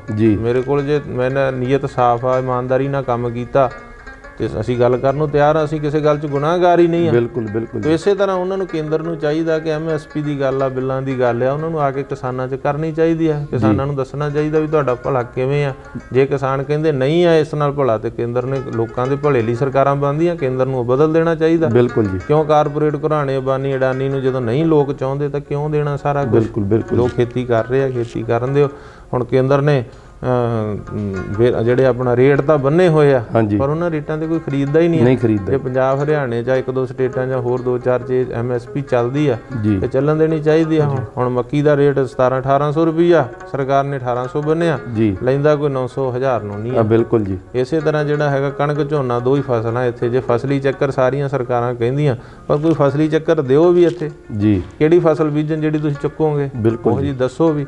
ਸੋ ਇਸ ਕਾਰਨ ਕਰਕੇ ਜਿਹੜਾ ਕੇਂਦਰ ਆ ਉਹਨੂੰ ਕਿਸਾਨੀ ਨਾਲ, ਬਾਕੀ ਕਿਸਾਨ ਜਦੋਂ ਇਹੋ ਜਿਹੇ ਬਿੱਲ ਪਾਸ ਕਰਨੇ ਹੁਣ ਉਦੋਂ ਵਿੱਚ ਕਿਸਾਨ ਬਹਾ ਲੈਣੇ ਚਾਹੀਦੇ ਆ। ਜੀ। ਕਿਸਾਨਾਂ ਨੂੰ ਬਹਾ ਕੇ ਜਿਹੜੇ ਕਿਸਾਨੀ ਨਾਲ ਜੁੜੇ ਆ। ਹੁਣ ਮੈਨੂੰ ਪਤਾ ਲੱਗਿਆ ਕਿ ਜਿਹੜਾ ਸਾਡੇ ਦੇਸ਼ ਦਾ ਖੇਤੀਬਾੜੀ ਮਿਨਿਸਟਰ ਆ ਉਹਦੇ ਕੋਲ ਜ਼ਮੀਨ ਦਾ ਮਰਲਾ ਨਹੀਂ ਆ। ਬਿਲਕੁਲ ਜੀ।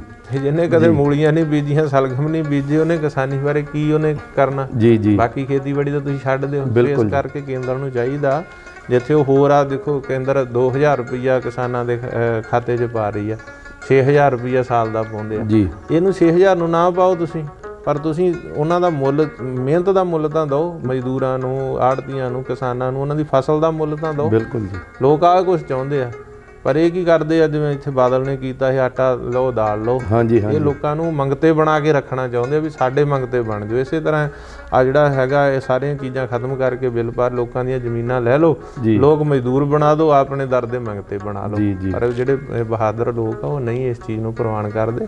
ਪਹਿਲੇ ਸਿੱਖ ਬਾਦਸ਼ਾਹ ਬਾਬਾ ਬੰਦਾ ਸਿੰਘ ਬਹਾਦਰ ਨੇ ਜਿਸ ਤਰ੍ਹਾਂ ਖੇਤੀਆਂ ਦੇ ਕਿਸਾਨਾਂ ਨੂੰ ਮਾਲਕ ਬਣਾਇਆ, ਮਜ਼ਾਰਿਆਂ ਨੂੰ ਮਾਲਕ ਬਣਾਇਆ, ਤੇ ਉਹ ਗੱਲ ਨੂੰ ਲੈ ਕੇ ਜਿਹੜੇ ਕਿਸਾਨ ਆ ਉਹ ਤੁਰਦੇ ਆ ਕਿ ਅਸੀਂ ਆਪਣੀਆਂ ਜ਼ਮੀਨਾਂ ਦੇ ਮਾਲਕ, ਆਪਣੀਆਂ ਜ਼ਮੀਨਾਂ 'ਚ ਖੇਤੀ ਬੀਜਣੀ, ਫਸਲਾਂ ਬੀਜਣੀਆਂ, ਉਹਨਾਂ ਨੂੰ ਸਰਕਾਰ ਖਰੀਦੇ। ਜੀ। ਸੋ ਇਸ ਕਾਰਨ ਕਰਕੇ ਮੈਂ ਕਹਿਣਾ ਚਾਹੁੰਦਾ ਕਿ ਕੇਂਦਰ ਸਰਕਾਰ ਜਿਹੜੀ ਆ ਉਹ ਕਿਸਾਨਾਂ ਦੇ ਭਲੇ ਦੀ ਗੱਲ ਸੋਚੇ, ਬੁਰੇ ਦੀ ਗੱਲ ਨਾ ਸੋਚੇ। ਅਖੀਰ 'ਚ ਸੰਗਤ ਵਾਸਤੇ ਕੋਈ ਸੁਨੇਹਾ ਬਾਬਾ ਜੀ ਜ਼ਰੂਰ ਆਪਾਂ ਇਸ ਚੈਨਲ ਰਾਹੀਂ ਦੇਖੋ। ਸਾਰੀਆਂ ਸੰਗਤਾਂ ਦਾ ਆਸ਼ੀਰਵਾਦ ਹਮੇਸ਼ਾ ਅਸੀਂ ਲੈਂਦੇ ਹਾਂ। ਗੁਰਸਿੱਖਾਂ ਕੀ ਹਰ ਧੂਰ ਦੇ ਹਮ ਪਾਪੀ ਭੀਗਤ ਪਾਹੇ। ਜੀ। ਗੁਰਸਿੱਖ ਸੰਗਤਾਂ ਬਹੁਤ ਸਿਆਣੀਆਂ ਨੇ, ਸਾਰੀ ਗੱਲ ਸਮਝਦੀਆਂ। ਮੈਂ ਇੱਕੋ ਬੇਨਤੀ ਕਰੂੰਗਾ ਕਿ ਸੋਸ਼ਲ ਮੀਡੀਆ ਤੇ ਬਹੁਤ ਤਰ੍ਹਾਂ ਦਾ ਪ੍ਰਚਾਰ, ਕਿਉਂਕਿ ਇੱਥੇ ਕੋਈ ਬੰਦਿਸ਼ ਨਹੀਂ ਹੈ। ਜੀ। ਇਸ ਕਾਰਨ ਕਰਕੇ ਬੜਾ ਜਿਹੜਾ ਵਾ ਨੈਗੇਟਿਵ ਪ੍ਰਚਾਰ ਜਿਹੜਾ ਇਹਦੇ ਤੇ ਚੱਲਦਾ ਵਾ। ਜੀ। ਤੇ ਇਸ ਕਾਰਨ ਕਰਕੇ ਸਾਰੀਆਂ ਸੰਗਤਾਂ ਨੂੰ ਸੁਚੇਤ ਰਹਿਣਾ ਚਾਹੀਦਾ, ਸਹੀ ਗਲਤ ਦੀ ਪਰਖ ਰੱਖਣੀ ਚਾਹੀਦੀ। ਐਵੇਂ ਸੁਣੀ ਸੁਣਾਈ ਇੱਟ ਤੇ ਇੱਟ ਨਹੀਂ ਮਾਰਨੀ ਚਾਹੀਦੀ। ਬਹੁਤ ਕੁਝ ਗੁੰਮਰਾਹ, ਪਰਸਨੈਲਿਟੀ ਕਲੇਸ਼ ਆ, ਧੜੇਬੰਦਕ ਕਲੇਸ਼ ਆ, ਪਾਰਟੀਬਾਜ਼ੀ ਦਾ ਕਲੇਸ਼ ਆ, ਤੇ ਇੱਕ ਦੂਜੇ ਨੂੰ ਨੀਵਾਂ ਦਿਖਾਉਣ ਲਈ ਬਹੁਤ ਕੁਝ ਚੱਲਦਾ। ਧਰਮ ਨੂੰ, ਧਾਰਮ ਪੱਖਾਂ ਤੇ ਬਹੁਤ ਕੁਝ ਇਸ ਤਰ੍ਹਾਂ ਦਾ ਗੁੰਮਰਾਹਕੁਨ ਪ੍ਰਚਾਰ ਚੱਲਦਾ। ਜੀ। ਮੈਂ ਇਹੀ ਸੰਗਤਾਂ ਨੂੰ ਬੇਨਤੀ ਕਰੂੰਗੀ ਗੁੰਮਰਾਹਕੁਨ ਪ੍ਰਚਾਰ ਤੋਂ ਬਚ ਕੇ, ਨਸ਼ਿਆਂ ਤੋਂ ਰਹਿਤ ਹੋ ਕੇ, ਸਾਬਤ ਸੂਰਤ ਖੰਡੇ ਬਾਟੇ ਦਾ ਅੰਮ੍ਰਿਤ ਛਕ ਕੇ ਗੁਰੂ ਗ੍ਰੰਥ ਸਾਹਿਬ ਦੇ ਲੜ ਲੱਗਣਾ, ਪੰਥ ਦੀ ਚੜ੍ਹਦੀ ਕਲਾ ਲਈ ਕਾਰਜ ਕਰਨਾ। ਕੋਈ ਹਿੰਦੂ ਆ, ਮੁਸਲਮਾਨ, ਈਸਾਈ, ਬੋਧੀ, ਜੈਨੀ ਹੈ, ਕਿਸੇ ਧਰਮ ਨਾਲ ਸੰਬੰਧ ਰੱਖਦਾ, ਆਪਣੇ ਧਰਮ ਦੀ ਮਰਿਆਦਾ ਨੂੰ ਫਾਲੋ ਕਰੇ, ਦੂਜੇ ਧਰਮਾਂ ਦਾ ਸਤਿਕਾਰ ਕਰੇ। ਜੀ। ਇੱਕ ਭਾਈਚਾਰਕ ਏਕਤਾ, ਸਾਂਝ ਬਣਾਉਣ ਦੀ ਅੱਜ ਲੋੜ ਆ। ਮਾਨਸਕੀ ਜਾਤ ਸਭੈ ਇੱਕ ਹੈ ਪਹਿਚਾਨ ਬੋ। ਅੱਜ ਕਿਸੇ ਦੇ ਵੀ ਜਿਹੜਾ ਹੈਗਾ ਧਰਮ ਨੂੰ ਮਾੜਾ ਕਹਿਣਾ, ਧਰਮ ਗ੍ਰੰਥ ਨੂੰ, ਧਰਮ ਸਥਾਨ ਨੂੰ, ਇਹ ਬਹੁਤ ਮਾੜੀ ਗੱਲ ਆ।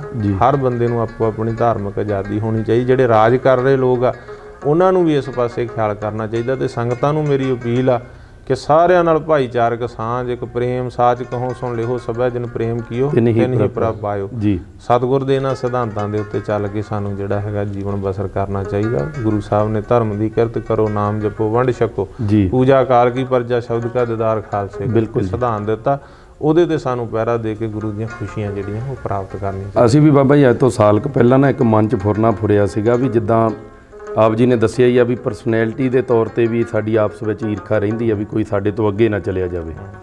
ਤੋ ਜਦੋਂ ਇਹ ਗੱਲਾਂ ਸੁਣਨ ਨੂੰ ਮਿਲਦੀਆਂ ਸੀ ਤੇ ਇਹ ਮਨ 'ਚ ਸੋਚਦੇ ਸੀ ਵੀ ਜਿਨ੍ਹਾਂ ਦੇ ਉੱਤੇ ਸਵਾਲ ਉੱਠਦੇ ਆ ਵੀ ਉਹਨਾਂ ਦੇ ਕੋਲ ਬੈਠ ਕੇ ਹੀ ਗੱਲ ਨੂੰ ਜਿਹੜਾ ਆ ਉਹ ਕਲੀਅਰ ਕਰ ਲੈਣਾ ਚਾਹੀਦਾ। ਸੋ ਉਹੀ ਉਦਮ ਦਾ ਕਰਕੇ ਅਸੀਂ ਇਹ ਉਪਰਾਲਾ ਇੱਕ ਸ਼ੁਰੂ ਕੀਤਾ। ਨਾਲੇ ਸਾਰੀਆਂ ਸੰਪਰਦਾਵਾਂ ਦੇ ਮਹਾਂਪੁਰਸ਼ਾਂ ਨਾਲ ਬਚਨ ਬਿਲਾਸ ਹੋ ਜਾਂਦੇ ਜੀ, ਨਾਲੇ ਸਾਰੀ ਜਥੇਬੰਦੀਆਂ ਦੇ ਆਗੂ ਸਾਹਿਬਾਨਾਂ ਦੇ ਨਾਲ ਅਸੀਂ ਜੋ ਵੀ ਲੋਕ ਸ਼ੰਕੇ ਖੜੇ ਕਰਦੇ ਆ ਉਹ ਗੱਲਾਂ ਜਿਹੜੀਆਂ ਉਹ ਕਲੀਅਰ ਕਰਨ ਦਾ ਯਤਨ ਕਰੀਦਾ। ਸੋ ਬਾਬਾ ਬਲਜੀਤ ਸਿੰਘ ਜੀ ਦਾਦੂਵਾਲ ਵਾਲੇ ਜਿਨ੍ਹਾਂ ਨੇ ਅੱਜ ਸਾਨੂੰ ਆਪਣੇ ਕੀਮਤੀ ਸਮੇਂ 'ਚੋਂ ਸਮਾਂ ਦੇ ਕੇ ਸਾਨੂੰ ਇਹ ਪਿਆਰ ਬਖਸ਼ਿਆ, ਬਾਬਾ ਜੀ ਆਪ ਜੀ ਦਾ ਬਹੁਤ ਬਹੁਤ ਧੰਨਵਾਦ ਜੀ। ਦੇਖੋ ਭਾਈ ਮਨਜਿੰਦਰ ਸਿੰਘ ਜੀ, ਬਹੁਤ ਵਧੀਆ ਤੁਸੀਂ ਉਪਰਾਲਾ ਜੀ ਕਿ ਮੀਡੀਆ ਹਰ ਰਾਏਪੁਰ ਵਾਲੇ ਜੀ ਇਸ ਤਰੀਕੇ ਨਾਲ ਤੁਸੀਂ ਹਰੇਕ ਨੂੰ ਮਿਲ ਰਹੇ ਹੋ, ਸੰਗਤ ਤੱਕ ਗੱਲ ਪਹੁੰਚਾ ਰਹੇ ਹੋ, ਜਿੱਥੋਂ ਤੱਕ ਆਵਾਜ਼ ਜਾਂਦੀ ਜੀ ਜੀ ਜਿਵੇਂ ਉਹ ਕਹਿੰਦੇ ਆਪਣਾ ਉਪਰਾਲਾ ਹੋਣਾ ਚਾਹੀਦਾ, ਸੱਚਾਈ ਸੰਗਤ ਤੱਕ ਜਾਵੇ। ਜੀ ਜਿਵੇਂ ਜੰਗਲ 'ਚ ਅੱਗ ਲੱਗੀ ਸੀ ਤੇ ਇੱਕ ਛੋਟੀ ਜਿਹੀ ਚਿੜੀ ਜਿਹੜੀ ਸੀ ਚੁੰਝਾਂ ਦੇ ਭਰ ਪਾਣੀ ਦੀਆਂ ਪਾ ਰਹੀ ਸੀ, ਜੇ ਪੰਛੀਆਂ ਆਖਿਆ ਚਿੜੀਏ ਤੂੰ ਛੋਟੀ ਜੀ, ਤੇਰੀ ਚੁੰਝ ਛੋਟੀ ਜੀ, 2 ਬੂੰਦਾਂ ਪਾਣੀ ਨਾਲ ਅੱਗ ਨਹੀਂ ਬੁਝਣੀ, ਅੱਗ ਬੜੀ ਭਿਅੰਕਰ ਲੱਗੀ ਹੈ ਜੀ। ਤਾਂ ਉਹਨੇ ਕਿਹਾ ਪਤਾ ਮੈਨੂੰ ਵੀ ਆ ਵੀ ਇਹ ਮੇਰੇ ਬੁਝਾਇਆ ਬੁਝਣੀ ਨਹੀਂ ਆ ਜੀ, ਪਰ ਮੈਨੂੰ ਇਸ ਗੱਲ ਦਾ ਸਕੂਨ ਆ ਕਿ ਜਦੋਂ ਪ੍ਰਮਾਤਮਾ ਦੀ ਦਰਗਾਹ 'ਚ ਹਿਸਾਬ ਕਿਤਾਬ ਹੋਊਗਾ, ਇੱਕ ਪਾਸੇ ਅੱਗ ਲਾਉਣ ਵਾਲੇ ਖੜੇ ਹੋਣਗੇ, ਇੱਕ ਪਾਸੇ ਬੁਝਾਉਣ ਵਾਲੇ ਜੀ, ਤੇ ਮੇਰੀ ਗਿਣਤੀ ਉਦੋਂ ਅੱਗ ਬੁਝਾਉਣ ਵਾਲਿਆਂ 'ਚ ਆਊਗੀ। ਬਿਲਕੁਲ ਸੋ ਇਸ ਕਾਰਨ ਕਰਕੇ ਇਹੋ ਜਿਹਾ ਯਤਨ ਜਿਹੜਾ ਤੁਸੀਂ ਕਰ ਰਹੇ ਹੋ ਸ਼ਲਾਘਾਯੋਗ ਆ, ਤੇ ਅਸੀਂ ਵੀ ਹਮੇਸ਼ਾ ਇਸ ਯਤਨ ਤੇ ਰਹਿੰਦੇ ਆ ਜੀ ਕਿ ਜੋ ਵਹਿਮਾਂ ਭਰਮਾਂ ਪਖੰਡਾਂ ਦਾ ਜਾਲ ਵਿਛਿਆ, ਦੇਹਧਾਰੀ ਗੁਰੂ ਡਾਮ, ਹੋਰ ਬਹੁਤ ਕੁਛ ਆ ਜੀ, ਤੇ ਪੰਥ ਦੇ ਸਾਹਮਣੇ ਚੁਣੌਤੀਆਂ ਬੜੀਆਂ, ਭਾਵੇਂ ਅਸੀਂ ਸਾਰੀਆਂ ਨੂੰ ਸਮੇਟ ਨਹੀਂ ਸਕਦੇ ਪਰ ਅਸੀਂ ਜਿੰਨਾ ਕੁ ਯੋਗਦਾਨ ਉਹ ਚਿੜੀ ਵਾਂਗੂ 2 ਬੂੰਦਾਂ ਪਾਣੀ ਦੀਆਂ ਪਾ ਸਕਦੇ ਹਾਂ। ਬਿਲਕੁਲ ਸਾਡੀ ਉਹ ਕੋਸ਼ਿਸ਼ ਲੱਗੀ ਹੋਈ ਆ। ਬਾਕੀ ਅਸਲੀਅਤ ਕਿਸੇ ਨਾਲ ਬਹਿ ਕੇ ਗੱਲਬਾਤ ਕਰਕੇ ਪਤਾ ਲੱਗਦਾ। ਇਹ ਤਾਂ ਸੁਣੀ ਸੁਣਾਈ ਗੱਲ, ਕਈ ਵਾਰੀ ਕਹਿੰਦੇ ਆ ਬੰਦੇ ਕਹਿ ਦਿੰਦੇ ਆ ਕੰਨੀ ਸੁਣਿਆ ਝੂਠ, ਅੱਖੀਂ ਦੇਖਿਆ ਸੱਚ ਹੁੰਦਾ, ਪਰ ਨਹੀਂ। ਜਦੋਂ ਵਿਦਾਂਤ ਪੜ੍ਹਦੇ ਆ ਤੇ ਉਹਦੇ 'ਚ ਇੱਕ ਭਰਸ਼ੂ ਦੀ ਕਥਾ ਆਉਂਦੀ ਆ ਆਪਣਾ ਵਿਚਾਰ ਸਾਗਰ ਗ੍ਰੰਥ ਦੇ ਅੰਦਰ ਕਿ ਅੱਖੀਂ ਦੇਖਿਆ ਵੀ ਸੱਚ ਨਹੀਂ ਹੁੰਦਾ, ਕੰਨੀ ਸੁਣਿਆ ਤਾਂ ਝੂਠ ਹੈ ਹੀ ਹੈ, ਚਥਾਰਥ ਬਗਤਾ ਨਹੀਂ ਹੈ ਜਿੰਨਾ ਚਿਰ ਸੱਚ ਬੋਲਣ ਵਾਲਾ। ਅੱਖੀਂ ਦੇਖੀਆਂ ਗੱਲਾਂ ਵੀ ਕਈ ਵਾਰੀ ਝੂਠ ਹੁੰਦੀਆਂ ਨੇ, ਕਈ ਵਾਰ ਸਕੇ ਭੈਣ ਭਰਾ ਤੁਰੇ ਜਾ ਰਹੇ ਹੁੰਦੇ ਆ ਪਰ ਤੁਹਾਡੀਆਂ ਅੱਖਾਂ ਜਿਹੜੀਆਂ ਉਹ ਗਲਤ ਦਿਮਾਗ ਨੂੰ ਦੱਸਦੀਆਂ, ਗਲਤ ਦੇਖ ਕੇ ਵੀ ਇਹ ਗਲਤ ਤੁਰੇ ਜਾ ਰਹੇ। ਕਈ ਵਾਰੀ ਗਲਤ ਤੁਰੇ ਜਾ ਰਹੇ ਹੁੰਦੇ, ਉਹਨਾਂ ਨੂੰ ਤੁਸੀਂ ਹੋਰ ਤਰੀਕੇ ਨਾਲ ਦੇਖਦੇ ਹੋ। ਸੋ ਇਸ ਕਾਰਨ ਕਰਕੇ ਜਿੰਨਾ ਚਿਰ ਤੁਸੀਂ ਯਥਾਰਥ ਤੱਕ ਨਹੀਂ ਪਹੁੰਚ ਜਾਂਦੇ, ਅਸਲੀਅਤ ਸੱਚਾਈ ਤੱਕ ਨਹੀਂ, ਉਹਨਾਂ ਚਿਰ ਕੰਨੀ ਸੁਣਿਆ ਤੇ ਝੂਠ ਹੈ ਹੀ ਹੈ, ਅੱਖੀਂ ਦੇਖਿਆ ਵੀ ਜਿਹੜਾ ਤਕਰੀਬਨ ਝੂਠ ਹੁੰਦਾ ਜਿੰਨਾ ਚਿਰ ਤੁਸੀਂ ਸੱਚਾਈ ਨਾ ਸਮਝ ਲਓ। ਤੇ ਇਸ ਕਰਕੇ ਕੋਈ ਵੀ ਕਿਸੇ ਪਰ ਉਠਾਏ ਗੱਲਬਾਤ ਆ, ਸਾਨੂੰ ਸੱਚਾਈ ਤੱਕ ਪਹੁੰਚਣਾ ਚਾਹੀਦਾ। ਐਵੇਂ ਸੁਣੀ ਸੁਣਾਈ ਗੱਲ ਜਿਹੜੀ ਆ ਉਹ ਕਹਿੰਦੇ ਹੁੰਦੇ ਖੰਭਾਂ ਦੀਆਂ ਡਾਰਾਂ ਨਹੀਂ ਪਾਉਣੀਆਂ ਚਾਹੀਦੀਆਂ, ਸੱਚਾਈ ਤੱਕ। ਅੱਜ ਬਹੁਤ ਕੁਝ ਕਿਰਦਾਰ ਕੁਸ਼ੀ ਹੋ ਰਹੀ ਹੈ, ਜਿਹੜੇ ਬੰਦੇ ਵਰਕ ਕਰਨ ਵਾਲੇ ਉਹਨਾਂ ਦੀ ਕਿਰਦਾਰ ਕੁਸ਼ੀ ਕਰਕੇ ਉਹਨਾਂ ਨੂੰ ਪਿੱਛੇ ਛੁੱਟਣ ਦੇ ਯਤਨ ਆ। ਬਹੁਤ ਏਜੰਸੀਆਂ ਬੜੀਆਂ, ਏਜੰਸੀਆਂ ਦੇ ਬੰਦੇ ਬੜੇ ਹੋਏ ਆ, ਭੇਖ ਪਹਿਰਾਵੇ ਉਹਨਾਂ ਦੇ ਇਦਾਂ ਦੇ ਆ। ਉਹ ਚਾਹੁੰਦੇ ਆ ਕਿ ਜਿਹੜੇ ਬੰਦੇ ਕੌਮ ਲਈ ਪੰਥ ਲਈ ਵਰਕ ਕਰਦੇ ਦਿਨ ਰਾਤ ਤੇ ਕਰਦੇ, ਇਹਨਾਂ ਨੂੰ ਪਛਾਣ ਸਿੱਟ ਦਿਓ ਤੇ ਇਹ ਲੋਕ ਇਹਨਾਂ ਨਾਲ ਟੁੱਟ ਜਾਣ ਤੇ ਕੋਈ ਕੰਮ ਨਾ ਕਰ ਸਕਣ। ਸੋ ਇਸ ਕਰਕੇ ਸੰਗਤਾਂ ਨੂੰ ਸੁਚੇਤ ਰਹਿਣਾ ਚਾਹੀਦਾ। ਜਿਹੜੇ ਗੁਰੂ ਗ੍ਰੰਥ ਪੰਥ ਨੂੰ ਸਮਰਪਿਤ ਬੰਦੇ ਆ, ਜਿਹੜੇ ਨਾ ਜੇਲ੍ਹਾਂ ਨਾ ਮੁਕੱਦਮਿਆਂ ਦੀ ਪਰਵਾਹ ਕਰਨ, ਕੌਮ ਲਈ ਦਿਨ ਰਾਤ ਇੱਕ ਕਰਨ, ਉਹਨਾਂ ਦਾ ਸਹਿਯੋਗ ਕਰਨਾ ਚਾਹੀਦਾ, ਉਹਨਾਂ ਦੇ ਮੋਢੇ ਨਾਲ ਮੋਢਾ ਜੋੜ ਕੇ ਖੜਨਾ ਚਾਹੀਦਾ। ਇਹੋ ਜਿਹੇ ਉਪਰਾਲੇ ਸਾਨੂੰ ਕਰਨੇ ਚਾਹੀਦੇ। ਤੇ ਇਹੀ ਮੇਰੀ ਸੰਗਤਾਂ ਨੂੰ ਬੇਨਤੀ ਆ ਵੀ ਸੱਚਾਈ ਦੇ ਨੇੜੇ, ਸੱਚਾਈ ਦੇ ਨਾਲ ਹਮੇਸ਼ਾ ਸਾਨੂੰ ਚੱਲਣਾ ਚਾਹੀਦਾ। ਬਾਕੀ ਕਦੇ ਵੀ ਗੁੰਮਰਾਹਕੁਨ ਪ੍ਰਚਾਰ 'ਚ ਸਾਨੂੰ ਨਹੀਂ ਫਸਣਾ ਚਾਹੀਦਾ। ਸੋ ਬਾਬਾ ਜੀ ਆਪ ਜੀ ਦਾ ਬਹੁਤ ਬਹੁਤ ਧੰਨਵਾਦ। ਤੁਹਾਡਾ ਵੀ ਬਹੁਤ ਧੰਨਵਾਦ, ਤੁਹਾਡੇ ਮੀਡੀਆ ਦਾ ਵੀ ਬਹੁਤ ਧੰਨਵਾਦ, ਤੇ ਜਿੰਨੀਆਂ ਸੰਗਤਾਂ ਸਰੋਤੇ ਸਰਵਣ ਕਰ ਰਹੇ ਸਾਰਿਆਂ ਦਾ ਬਹੁਤ ਬਹੁਤ ਧੰਨਵਾਦ। ਭੁੱਲਾਂ ਚੁੱਕਾਂ ਦੀ ਖਿਮਾ। ਵਾਹਿਗੁਰੂ ਜੀ ਕਾ ਖਾਲਸਾ, ਵਾਹਿਗੁਰੂ ਜੀ ਕੀ ਫਤਿਹ। ਸੋ ਇਹ ਸਨ ਬਾਬਾ ਬਲਜੀਤ ਸਿੰਘ ਜੀ ਦਾਦੂਵਾਲ ਵਾਲੇ, ਜਿਨ੍ਹਾਂ ਨੇ ਸਾਨੂੰ ਆਪਣੇ ਖੁੱਲ੍ਹ ਕੇ ਵਿਚਾਰ ਦੱਸੇ ਹੈ ਔਰ ਜਿੰਨੇ ਕੁ ਸਵਾਲ ਪੁੱਛ ਦੀ ਇੱਛਾ ਲੈ ਕੇ ਦਾਸ ਇੱਥੇ ਪਹੁੰਚਿਆ ਸੀ। ਸੋ ਬਾਬਾ ਜੀ ਨੇ ਬੜੀ ਬੇਬਾਕੀ ਦੇ ਨਾਲ ਉਹਨਾਂ ਸਾਰੀਆਂ ਗੱਲਾਂ ਦਾ ਜਵਾਬ ਦਿੱਤਾ। ਆਉਣ ਵਾਲੇ ਸਮੇਂ 'ਚ ਗੁਰੂ ਸਾਹਿਬ ਬਾਬਾ ਜੀ ਦੇ ਸੀਸ 'ਤੇ ਮਿਹਰ ਭਰੇ ਹੱਥ ਰੱਖ ਕੇ ਕੌਮ ਦੀ, ਪੰਥ ਦੀ ਸੇਵਾ ਲੈਂਦੇ ਰਹਿਣ। ਇਹੀ ਅਰਦਾਸ ਦੇ ਨਾਲ ਅੱਜ ਦਾ ਪ੍ਰੋਗਰਾਮ ਅਸੀਂ ਇੱਥੇ ਸਾਂਝੀਆਂ ਵਿਚਾਰਾਂ ਖਤਮ ਕਰਦੇ ਹਾਂ। ਸੋ ਮੀਡੀਆ ਹਰ ਰਾਏਪੁਰ ਵਾਲੇ, ਸਾਰੀ ਟੀਮ, ਸਾਡੇ ਕੈਮਰੇ ਦੇ ਉੱਤੇ ਸਾਥ ਦੇ ਰਹੇ ਸੀ ਵੀਰ ਰਾਹੁਲ ਜੀ, ਵੀਰ ਗੁਰਿੰਦਰ ਜੀ, ਔਰ ਜਿੰਨੇ ਵੀ ਮਹਾਂਪੁਰਸ਼ਾਂ ਦੇ ਇੱਥੇ ਸੇਵਾਦਾਰ, ਬਾਬਾ ਬੇਅੰਤ ਸਿੰਘ ਜੀ, ਬਾਬਾ ਸੁਖਦੇਵ ਸਿੰਘ ਜੀ, ਲੰਗਰਾਂ ਵਾਲੇ ਮਹਾਂਪੁਰਸ਼ ਬੇਰ ਕਲਾਂ ਤੋਂ, ਉਹਨਾਂ ਦਾ ਵੀ ਧੰਨਵਾਦ ਜਿਨ੍ਹਾਂ ਨੇ ਬਾਬਾ ਜੀ ਦੇ ਨਾਲ ਸਾਡਾ ਸੰਪਰਕ ਕਰਵਾਇਆ ਤੇ ਅੱਜ ਦਾ ਅਸੀਂ ਇਹ ਜਿਹੜਾ ਇੰਟਰਵਿਊ ਬਾਬਾ ਜੀ ਦੇ ਨਾਲ ਕੀਤਾ। ਸੋ ਬੋਲਦਿਆਂ ਵਿਚਾਰਾਂ ਕਰਦਿਆਂ ਹੋਈਆਂ ਬੇਅੰਤ ਭੁੱਲਾਂ ਚੁੱਕਾਂ ਦੀ ਖਿਮਾ ਜੀ। ਅਗਲੇ ਹਫ਼ਤੇ ਫੇਰ ਨਵੀਂ ਸ਼ਖਸੀਅਤ, ਨਵੇਂ ਮਸਲੇ ਦੇ ਨਾਲ, ਨਵੀਂ ਵਿਚਾਰ ਦੇ ਨਾਲ ਆਪ ਜੀ ਦੇ ਨਾਲ ਸਾਂਝ ਪਾਵਾਂਗੇ। ਸੋ ਉਨੇ ਸਮੇਂ ਲਈ ਵਾਹਿਗੁਰੂ ਜੀ ਕਾ ਖਾਲਸਾ, ਵਾਹਿਗੁਰੂ ਜੀ ਕੀ ਫਤਿਹ।